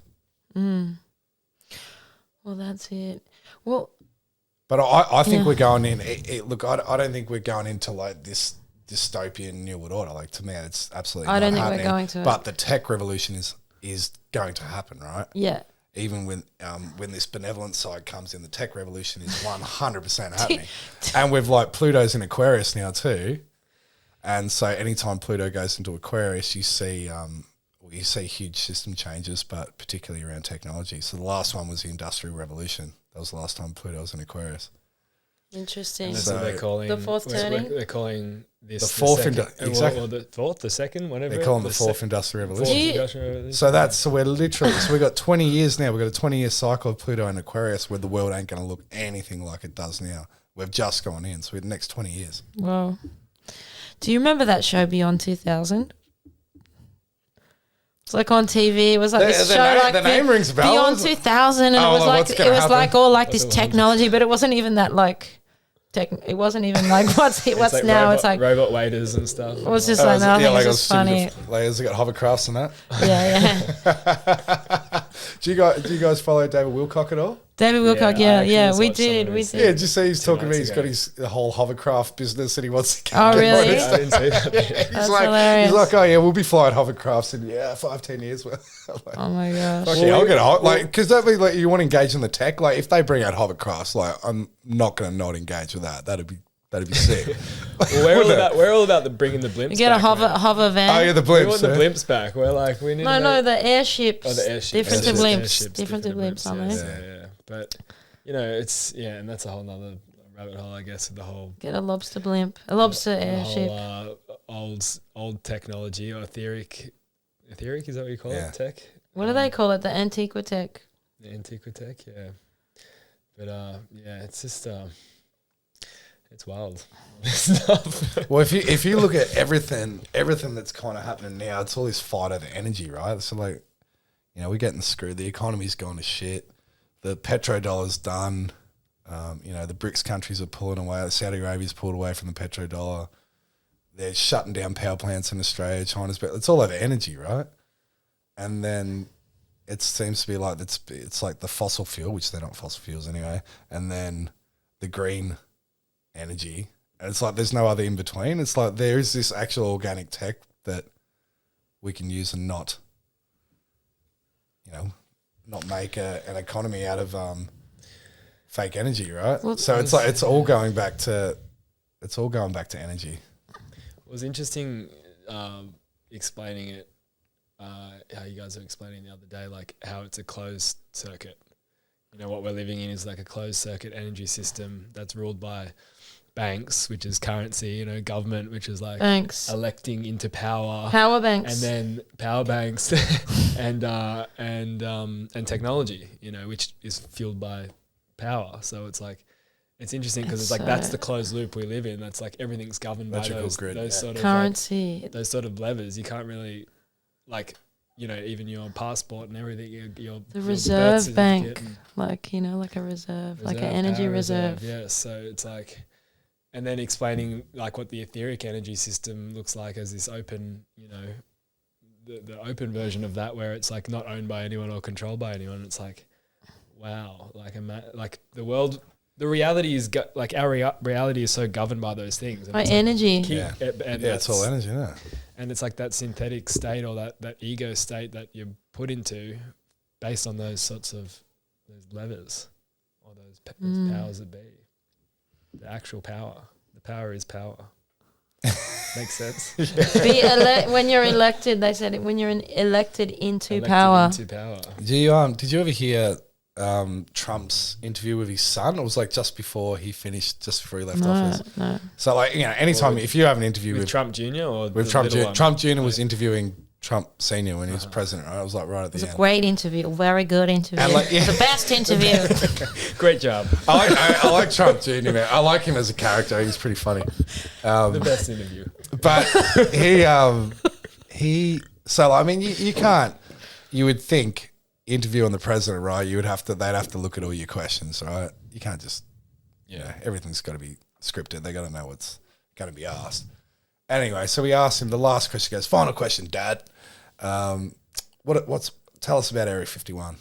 Can you tell us anything about Area 51 and Roswell? And he's like, Trump always goes, there's some interesting things there. Maybe we'll find out, And he's kind of like, but I'm like, why would you put that in as the last question? And I think this is the route that we're going down too, that they're going to, disclosure. This tech is, it's going to be disclosed. And I'm like, why would you bring that up as the last question now when the whole, we're going to go into World War III over energy and all this money, right? And what's Roswell really about? And like, I don't buy into that whole Roswell crash in 47. But yes, have they got UFO craft, the government? Yeah, 100%. And what does it run on? It runs on free energy. So what's he saying? He's saying there, he's tying that in. I'm telling you, it's going to happen. They're going to release this tech eventually. They have to. Doesn't Trump's family own the patents or something to like a lot of this Tesla? His uncle took him from Tesla. Actually, wasn't his uncle at the patent office or something, or like, or didn't he get sent in to document all the technology? He was with the FBI when they got him. But so this was a crazy one. It was last week, right? So have you seen Dark Knight Rises? No, God, we got to get to watch you haven't seen... Tom hasn't even seen Star Wars. Yeah. Okay, so go watch the Batman series. Even just watch the Heath Ledger one and then the one after. The Heath Ledger one's called The Dark Knight. Yeah, okay. Like, there's so much It's so dark, that guy. It is dark, creepy. But I'm telling you, awesome movies. And Dark Knight Rises, everything's coded that's been happening the last 3 years. It's unbelievably accurate. But he, in the end of the end of The Dark Knight Rises, I'll ruin it for you. There's like, they've got a nuclear bomb, right? It's going to detonate in Gotham, and Gotham's New York. It's the same. Yeah, they got the Hudson River. Yeah, that's Gotham's right. It is. Yeah. And Bruce Wayne is Trump. He's this billionaire, maverick billionaire, that he kind of lives a double life, right? From Wall Street, all this sort of shit. And anyway, so there's a briefcase near the end. There's actually one person's got the detonation. And anyway, they end up setting the nuke off over the Hudson, so the city doesn't get blown up and Batman saves them, whatever. But there's a briefcase that they're holding the nuke in. And then Trump just did an interview last week, and he's talking about that his uncle, what was he called? What was his uncle's name? I don't know, but his uncle looks exactly like Julian Assange. Yeah, okay. Have you seen that? Well, some people say Assange is his son. But if you have a look at the photos of, it's actually Donald Trump's uncle and Julian Assange. They look the same. Those images. but anyway, I got to get to this point. Sorry. I'm trying to think his name. Robert Trump? I can't remember. Anyway, doesn't matter. Yeah, he said, he talked about his uncle. He goes, yes, my uncle knew a lot of stuff, right? He was MIT professor for 40 years, blah, blah, blah, blah, blah. And he told me, he said, Don, one day there's going to be a point and there's going to be a nuke over New York City and someone's going to have control of this nuclear weapon in a briefcase, right? So he's talking exactly what they're saying on Dark Knight Rises. Yeah. And Dark Knight Rises theme, the villain's got a mask on for starters. They crash Wall Street, right? They destroy the economy. All the super rich lose all their money. They start having trials for the politicians and all the people that have screwed them over, and they blow up all the underground bases and stuff. They go into a state of martial law. There's so many themes there. Gosh. Even you remember when Trump said, he goes, the storm's coming, and they're like, what storm, Mr. President? Remember that one? It was like when he just got in. Yeah, I do. He's remember like, that. And then so in the Dark Knight Rises too, they go up to the Bruce Wayne character, and he's like, there's a storm coming. There's a storm. But all the Q people got on that though. Yeah, it's a bit like that's a whole nother dogma, isn't it? Well, yeah, probably. Well, let's not we can go all the way in the but no. I think the Q movement, they are a legitimate group, and they're part of this synthetic construct. They are the light aspect of the false dark light of the synthetic matrix. So they will always present you with a dark, and they'll present you with a this is what people call the false light. So the synthetic dark is this other. So there's a legitimate war playing out between these people, and I think I think Trump's side is likely one of these 13 bloodlines, but an aspect of the synthetic light side bloodline, and so they're playing it out, but they both feed the. So I do think Q and the Alliance. Yeah, I'm going to. I do think they are real, but I wouldn't give you power to them. But it's going to be cool to watch anyway. Like you just watch it as an observer. It's pretty. It's crazy. What's your predictions for the 2024 US elections? I told you before this. Come on, not. Did you say your prediction? Offline. I said Michelle. I think Michelle's going to win. But win? Maybe. Now another one. If we go back to The Simpsons. Oh gosh, The Simpsons is a trip. So even the other thing too, if you get into the Q stuff, they say in one of the Q posters says looking glass, right? Future proofs past. That's one of that. So the looking glass is a technology that they apparently can view the future. So if you've seen like Lord of the Rings when Frodo looks into the water, yeah, or in a Minority Report with they have the seers in those pools of water. I haven't seen that. The same thing. You haven't seen Minority Report? I know. It's basically, I've heard about it. I've got a lot of things to watch after this podcast. But Harry Potter's same thing when he views the future. He goes, it's the looking glass. Yeah. Freaking Lion King, right? Same thing. But what looking glass is the reverse engineered pineal gland, which is your pineal gland's water, right? So anyway, how's The Simpsons so accurate? I'd say Lisa Simpson was the president, right? Yeah, so I think Kamala's going to come in. So Kamala's going to come in.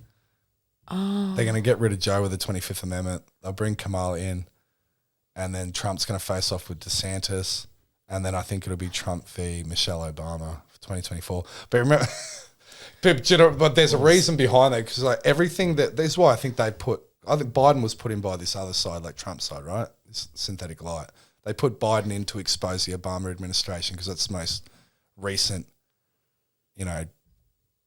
most recent group of the dark occult. So they had Hillary run against him, which was the Obama administration. Then they've had Trump go against Biden, which was the Obama administration. So the only one left, I think, is Michelle, and they're kind of, and if she's a transgender, I think she is. Have you heard about this whole thing? Yeah, okay. Well, there's actually a lot of evidence. There's a guy like Barry Sinclair that wrote this book that he knew Barack Obama in college or something. Like, it's his name's Michael LaVaughn Robinson. Anyway, but like, what would expose the transgender agenda more than having the front figure being Michelle and then it being revealed, right? So I was going back to like this Simpsons moment when he pulls the head off the two. He goes, your presidents are actually hideous space reptiles. Oh, yeah. So could you picture this moment where like Michelle's there running and like, oh, they saw a Daxter or whatever, and there's a friggin' big penis or something. I don't know. This is just me like thinking ideas, but like I think it's going to be Michelle and Hillary. Yeah, I don't know. It'd be and fun everyone to will be watch. like, the Simpsons predicted it. And they're like, so did Dale. But can you imagine Kamala being in for like, even if it's like 3 months, like, it's going to be hilarious. Okay, so you heard it here first. That's Dale's prediction for the, for the place your bets. 2024 I hope that comes true. election. Far out. Well, What do you think, Rex? I don't know. I'm kind of. I thought Ye would run. I don't know, because he was kind of I think he'll go in the talking about primaries. it. So I don't know. Primaries. I thought, but I feel like he's got something up his sleeve. I don't know. I just he's definitely working behind the scenes on he got big things. Yay! he got married to a Melbourne a chick from Melbourne. What's all that about? I don't know, but she's mates with one of our mates, and Really? yeah. Yeah, that's interesting. I think she was his architect that built his house, and then he like flew her over. Is he living in Australia or he just comes over? No, I don't think he's living here. No, I think he lives in got LA houses or everywhere, maybe not in LA. But I don't know. He's You got know, some property somewhere around, actually. yeah. He's got a property like In he lives on. Australia? In the States somewhere. And it's got like It's like a big barn. like a barn, yeah. They make Like a music ranch. in there. Yeah, A ranch. it's usually got ranch, it's like a ranch, it's got yeah. this massive Yeah. ranch, and there's just people making music there. Like I just watched the doco, so I'm just basing So- all this off Yeah. the Netflix doco. But Well, they reckon, when he started, he was going out making these outlandish, like crazy statements, and then they all dropped him. Yeah, what's And that about, do you reckon? He did like a video, and he goes, he basically wanted to end the contract with these people. He felt like these corporations they owned him. Right? Oh, okay. So it was And like an he- intentional thing, He was was doing it? intentionally, and they've all got rid of him. And he's like, "Thank you for releasing me from your grips." Well, right? I felt like there's something behind, because I think he's hyper intelligent. I don't think Yeah, he he's does. smart. I don't think he does things without.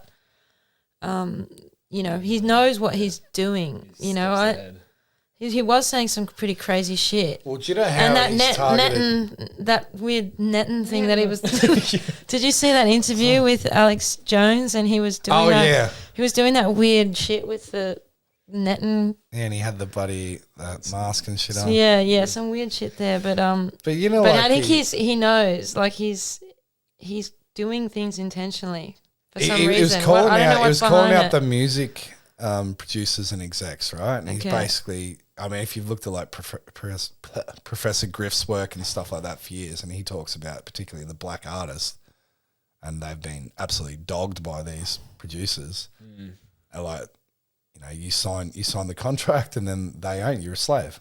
Did you ever see TLC when they spoke out about it? oh no, And then TLC, don't go chasing waterfalls. yeah, they TLC. sold like 10 million albums in a year, and they had no money. They had nothing.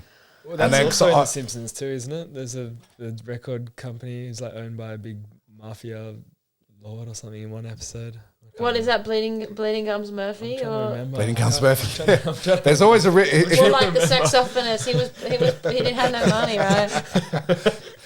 there's a rich white billionaire behind everything, right? You ever see like Rush Hour? They're like chasing these Chinese mob Jackie kind of people Chan. forever, and then if they find out there's a rich white guy, he's actually running the triads and all that. And he goes behind every crime gang. There's a rich white dude behind the scenes. So Gates is there. it's kind of true. Oh yeah, Gatesy.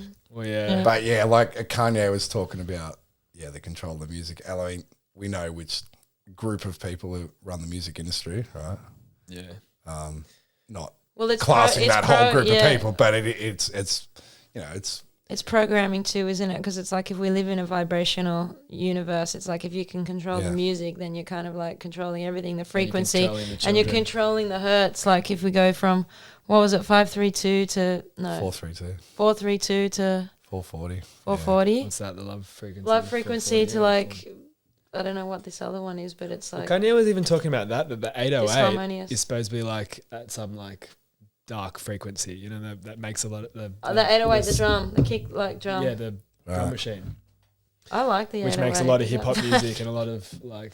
I'm into it. Yeah, same. It's like bass. Like. Well, the hip hop beat like is fully changed, hasn't it? From what like the late 80s, early 90s kind of beats. It was more funky, these days. more funky disco. Well, it came from like. Did you ever listen to Parliament? Yeah. Yeah, look, hello. Oh, where is it? Funkadelic. Turn the drew off the moment, turn the drew off the moment. You've seen our vibe here. We're like. But yeah, like if you go listen to early Dr. Dre stuff like that, it's all sampled from these kinds of records. Yeah, they all come. It's all jazz and funk. So it all come from that. Yeah. And then now it's like that mumble. Oh, it's crap. But it's all synthetic too. Auto tune. So shit. Electronic beats, like it's taken off the analog and gone full. So that was in programming. They're programming this artificial transhuman. So did you ever see Madonna at the Eurovision? Vaguely. Go with this one today, right? She comes out. Go with this one today. She comes out in the full black robe. This is the satin dress too, which she has the one eye covered. And the satin head, which because the crown is Kronos, which is satin again, see this, right? Actually, so she does Like a Prayer, and Like a Prayer, the whole song is a homage to Satan. That's what the song's about. And she does another one when she goes rain, rain, because rain is the rain. They hijacked rain, or the natural rain is because that comes from Father, Son, all that sort of shit. But they use rain or REIGN, rain as like control. But anyway, so she does Like a Prayer. And then she finishes and she takes it off. She's got one metallic arm and then like one human one. Oh, wow. So she's showing this transition and the song's going like, not everyone's going to the future. Not everyone here's going to last. And then she goes, not everyone's going to the future. Not everyone learned from the past. And then all these people around with gas masks and they're all dying and stuff. And this was like the end of 2019, just before the thing. And then they bring on this other rapper and it's full auto-tune. So you can they're doing this ritual and remember the name of all the dance musicals? They're all like Future, Stereo, like all these futuristic kind of names because they're promoting and they put a different drug with every, like the CIA and Tavistock put a different drug for every music genre. The CIA and what? Tavistock Institute. So they created the Beatles. Is it Tavistock? Oh yeah, Travis Scott. I was just like, did you say Travis Scott? No, so Tavistock. They created the Beatles and the whole... The screaming. Yeah, they Wasn't that something about the screaming? It was like a... Yeah, so the primal... They called the primal scream because it was... They killed JFK and then Beatlemania happened like straight after it, right? They killed JFK in November 63 and then Beatlemania started early 64. So Tavistock used they got the young girls to scream and it was to like release this energy of the trauma of the JFK assassination because it was all like subconscious trauma that people had from it because they tied the JFK assassination into like the death of the king and all this kind of stuff. But yeah, and then they took them from the mop tops to full hippies in about 4 years. That's true. They did transition that. But what was that? Why do that? That's like getting people hooked on. They do it with a lot of them. They call it with the women. It's like good girl, god bad programming. So they do it with Britney, Miley, and all. They start them off really pure and fresh, and then they twist it. Like remember when Britney came and did that kiss with Madonna? So that was like the passing of the baton for the Dark Witch, right? So yeah, and she actually had a snake around her when she did it. So they pass it. So she'd been good girl, then she's good girl gone bad, and then they destroy you. And so the whole point they did it with Tavistock with the Beatles was they were doing the Vietnam War. So they wanted to bring in the counterculture, the resistance was happening in the 60s and push them towards the synthetic new age. Hey man, love and light, smoke weed and don't worry about it. Like instead of being the resistance for the war movement. Wow. But they did in 97 with Oasis too. What? So that was when. So the Labor Party, because you know what we see with the left now. The left was a legitimate left back then, kind of. It was, they were for the working class and that. And then Tony Blair came in around I think it was 96, 97. Yeah, it was 97. And if you 97, if you remember, they did Christina Aguilera, Britney Spears. That was when they brought in bubblegum pop. And the resistance against that was Oasis. And then so that when Tony Blair came in, they called it New Labour. So this was the new Labor Party, right? And Labor's, they're anti-war. The left's always been anti-war. And then 9/11 happens within a few years. Tony Blair's got all the troops into... But anyway, when he first came in, they put Oasis up with Tony Blair to promote the New Labour. So they're trying to get people hooked onto this. I mean, Oasis music's pretty cool. It was good.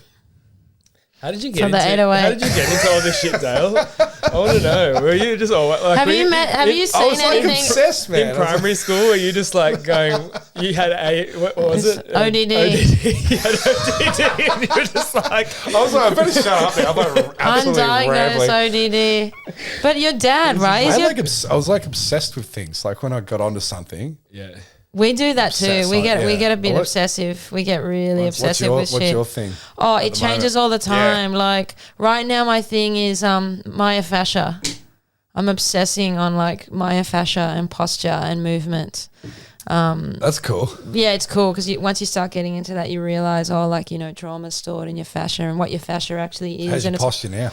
Oh, it's terrible, but it's improved a lot. I've had to sort out my feet. I've had to sort out my health, parasite cleanse, because all this stuff impacts your fascia, your hydration, and impacts your movement. And then when you impact your movement, then it impacts where your organs are sitting, and then that impacts your chemicals, and it impacts your, everything. It's basically, so it's all interconnected. But yeah, I've kind of just been like obsessive about. Are you the same? You go through I've been doing the posture stuff. It hasn't been a priority for me, but I've been similar thing with the food. Well, it started earlier, but I went through this I went through this regen thing where I was learning about the soil, and then that transitioned into the gut stuff, and then we just did this cleanse, which was a bit of an obsession. You kind of have to be obsessed with it because you got to be committed to it. Yeah.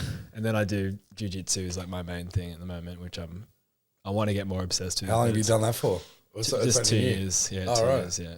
So just getting started. I do it too, but I'm not obsessed. I can never stay on one thing forever. Like even with the videos and stuff I was putting out, people are like, oh, you don't talk about this anymore. It's like, I'm bored of it. Yeah, it's like, well, no, like I've covered it. You've done it in depth. Yeah. It's like, well, what? Onto the new thing, onto the next thing. But they all end up connecting in, don't they? Yeah. Like, well, even like with me and Tom, like with our obsessions, like he was into the soil stuff, and then I was going through all this gut stuff, and then boom, it linked in. Now every podcast we're talking about biome. It doesn't matter who we talk. We got obsessed. We got obsessed with crypto. Like there's so much but shit it's to good learn if you about, both got different interests, right? And then you bring in. But then they always end up. Well, we have like same interests, but then have different inputs. Usually, it's like, oh, you found that, and then I've found this, and it's like, oh, they all link up, and they're like, whoa. Yeah.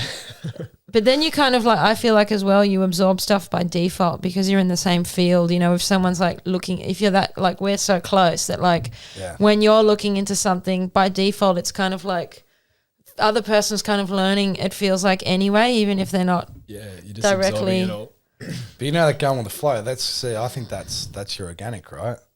Yeah.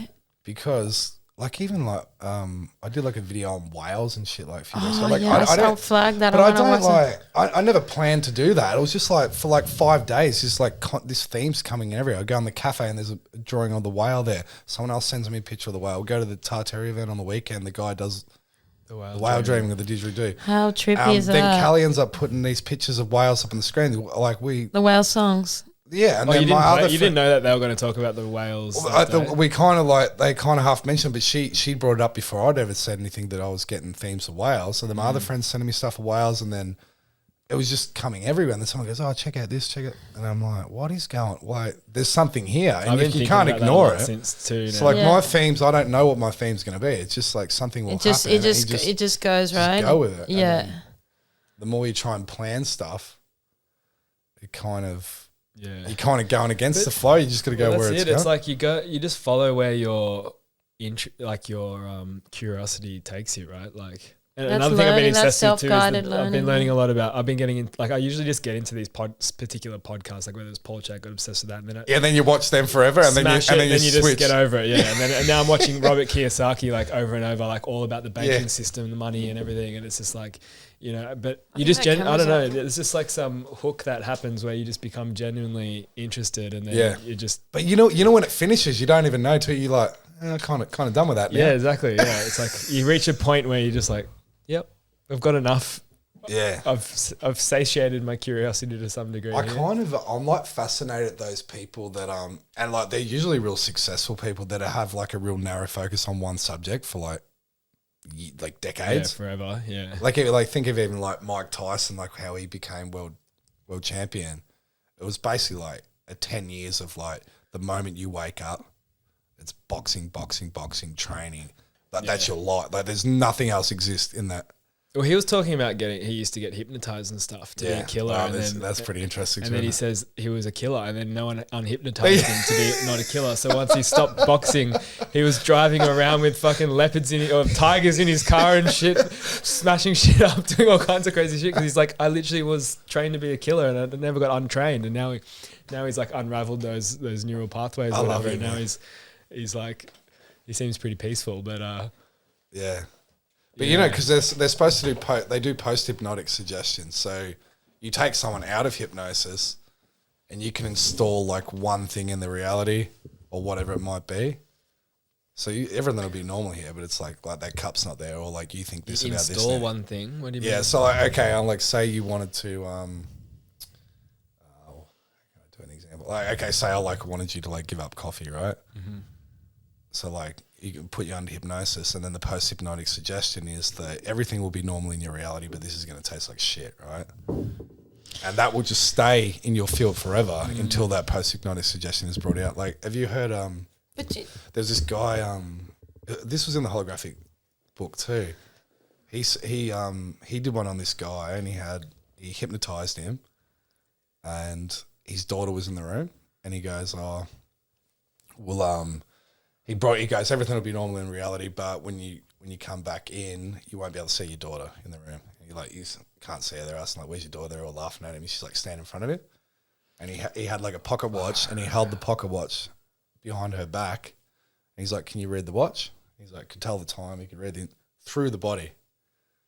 So it was all, he's gone into the brain, changed his perception of reality to the point. And then you think, if this AI God, right, how much can that manipulate things? What is there here that we can't see that's they've hacked our decoding mechanism? That we can't see. Yeah, because I think this entity has actually changed part of our biology through the brain too. So it's actually made us hack into, we're perceiving a certain reality that it wants us to perceive, right? Well, yeah, I've always thought about that, like even since, you know, like when you're a kid and you go, I don't know, you have those thoughts about like, oh, what you're seeing is different to what I'm seeing, and you kind of have that like colour, for example. Yeah, like, oh, that's red, oh, that's yellow, and you're like, what? And then you have that kind of realization. Then if you ever do psychedelics and shit, and you start to, you're like, oh wait, there's way much more going on to the picture than what we typically can see. But that's another thing, because it's like the dimension's one thing, but then we're just restricted to our senses, which are, these things. And, they want you in the five senses, yeah. Exactly. So it's like, what, Have you heard the ones at Columbus when the Native Americans said they couldn't see the boats coming in? No.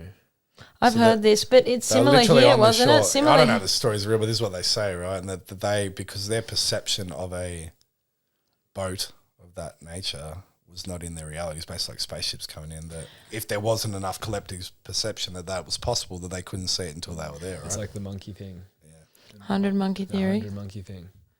Yeah. Well, once you've got without a mass amount of people believing one thing, it's not possible until it becomes, It's like, have you heard of like spontaneous invention too? So it'd be like one dude that says he invented something, and then there's all these other people that said, oh, we all got the same idea at the same time. Yeah. Because it's floating around in the ether, it's just for someone to bring it down. It's like that thing, what Mason was talking about, bringing things in. Yeah. But the ideas, so you don't own ideas. The ideas are already there. It's just whoever's going to pluck it from the stream, right? Yeah. Yeah, 100%. Yeah. On that though. It's nearly 2 How long have hours. we been? Is it? Yeah. 1 hour, 47 minutes. Wow, that's not even know it went that long. Okay. Sorry, guys. That's great. What do you? Don't be sorry. Dang it. If people are listening, they've made it this long. Good job. I'm like, We could probably I almost need to go to the toilet. Yeah. We could probably keep going, but Yeah. So well, like, is there anything before we wrap this up? Is this a good time to wrap it up? let's do it. What's in your pipeline, Dale? Oh. So I actually, I did I ran a course online about a month ago. It was a bit of a trial. Yeah. So I thanked everyone for being Guinea pig. my guinea pig. But so I just did feedback forms the other week. So I got good feedback for a lot of people. So I'm thinking about doing that again in May. What is So it? it's just on it's kind of the stuff that I'm Agnostic stuff. a little bit, yeah. So it's I just wanted to. It's more around mostly around spiritual sovereignty. So I'm started hearing all about this sovereignty movement and that too. But I'm seeing people being swayed within this synthetic matrix to what we were talking about before about the polar opposites. So I just basically explain what this reality is, and then the whole point is to go through every layer of it until you reach a balance point in the middle that you're guided by your own intuition. Almost. So people, if they want to do that. What else am I doing? How do they find out about that? It's on my website. So Oh, you got a website? What's the yeah. So I just yeah, just it's got called, your- What is it? Beyond Dark to Light. Okay. And then Awesome. I haven't got much. What about your Telegram? How do you? That's your main channel, right? Just What's going on with your Telegram though? You can't That's respond at all, or So- I can't write anything in there. Yeah, I know. It's blocked by the Google Play Store.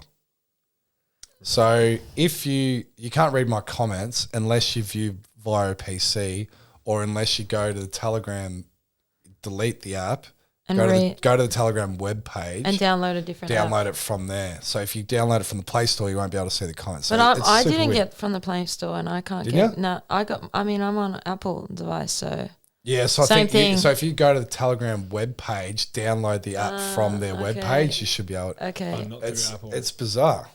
Right. Okay. So, but what's your Telegram? It's just Dale H. Dale That's H. it. Dale H. That's it. Okay, Yeah, I'm on there. I watch but some that's of your videos from your that's where van. I post anything. Yeah. So yeah, but yeah, not much planned. Oh, actually, there's an event Apocalypso and Yeah, what's that? Looks interesting. Yeah. So it's Mexico or somewhere, was it? No, There's, that's you're thinking of Acapulco. Acapulco. Oh, you Where are went you to going? that. Yeah, no, where are so the going? lady You that went, was right? no, well, I did a virtual speaking event. Oh, so there's okay, a lady okay. Rebecca she organised in Acapulco. So she's doing one in North Queensland. And is that the Apocalypso? Yeah.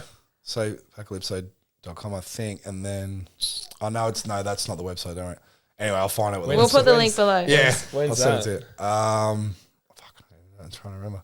I think it's in a couple months. Okay. So it's gonna be in North Queensland, and Campbell, who was Tartaria. autodidactic at the Autodidactic. Tartaria Australia event, he's going up there too, and I'm not sure who else they're getting. Gosh, that'll be fun. When is it?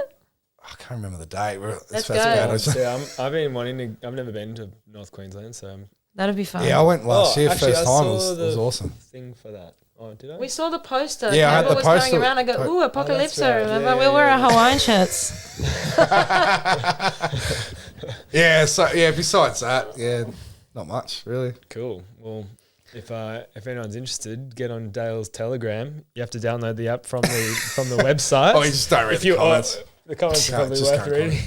Can't comment. No But comment. you're regularly putting up videos on there. Hey, like what? Kind of Every time he gets in the Yeah, car. every now and then, yeah. downloads. They're usually pretty interesting. Another piece to the puzzle to add to your. Yeah. Whatever. I reckon get a mic too, Dale. I've got a pretty amateur operation. Yeah, don't it's I? just your phone, right? But even Yeah, I just get a all the time. I go, lapel, oh, your sound quality. just a shit. It's lapel like- here would be good. I mean, yeah. When I do an interview, I should get a mic, shouldn't I? Yeah, we can And even in the send you car. some. I feel like such an amateur twat after coming here and looking at this pretty cool setup. Oh, we can help you. We'll help And, you. Aboriginal place names book. Yes. Zoom in if you can't see it. Bring a microscope. You know, they talk about the giants. This is like the gnomes or whatever that were around. Like one of their books. Yeah, the no necks. It's classic. Yeah. And for us, what about what? Well, we're in just here. the same olds in the shack every day. Yeah. But you can find us, our design agency Wordplay, on everywhere online. Wordplaystudio.com. Wordplay on Instagram, LinkedIn. If you're a It's YoPro. Wordplay Studio at Wordplay Studio on Instagram. Design on Purpose is the podcast, which is on Instagram, TikTok, and that's it. Yeah. What about yourself? At Design on Purpose. You're getting views on TikTok? Yeah, one video got like 1.4 million views. Wow. And it was on DMT and childbirth. I saw oxytocin. Oh, really? Yeah. I just went on there and everyone's like it seems to be like the most natural growth if you can go on there. Oh, it's not as inhibited as all the other. Yeah, What's that on TikTok? Like, it's got It's owned by the CCP. CCP. I think people go, no, don't get on TikTok. It's Chinese intelligence. I'm like, well, what's the difference with Instagram? CIA's got they've got Facebook. So like, do you want to give it to the CIA or the CCP? Like to me, I don't really care. What does it matter? Polar universe. Give it to them all. Yeah, but that's awesome though. Yeah, we did well. Yeah. So we'll clip this pod up, and you'll get some clips to share on your own channels, and obviously the video. If you're listening to this on Spotify, we're also got the whole video on YouTube, and vice versa. Yeah, Design on Purpose on YouTube. Yep. And your personal Instagram? Oh, at Rix Lee on Instagram, and at Rix Lee Designs on TikTok. And I'm at Tom Cat with 3 T's on the Tom and the Cat T's. And you're 3 T's to Tom. Yeah, Tom. Tom Cat. And you, Dale? My Instagram is Dale Holmes 89. Yeah. And Dale, your van. Oh, and I got another one. Why Dale, do you have 2? Oh no, I was just being a bit of a wanker, wasn't I? Like, no, I thought I'll post stuff on there that's not, because I already had a couple of Instagram account wiped, so I'm like, I'll post. I'll keep one PG. Post me conspiracy stuff on 89, and then I'll post like travel and stuff that whatever lifestyle. Van so life. Dale H_van, I think it is. It's so wanky, isn't it? But like, it's classy, mate. That's right. Yeah. So I mean, I love the videos you post some of them on there, you just about where I'm going places and chickens and stuff. And peeling off your feet, your skin on your feet. Well, I did a foot. My mum was staying at my mum's. She's been going, your feet are disgusting. And anyway, she bought these things, little plastic bags. And they're like toxic stuff. Yeah. And it starts peeling like 4 days later. It was pretty cool though. I don't know what's in them. And you occasionally might pick up a new song here and there from Dale's stories. So yeah, there you go. On that Worth a follow. Worth a follow. All right. Anyway, thanks, Dale. Thanks guys. Appreciate it's been it. awesome. Time for a beer. Thank you.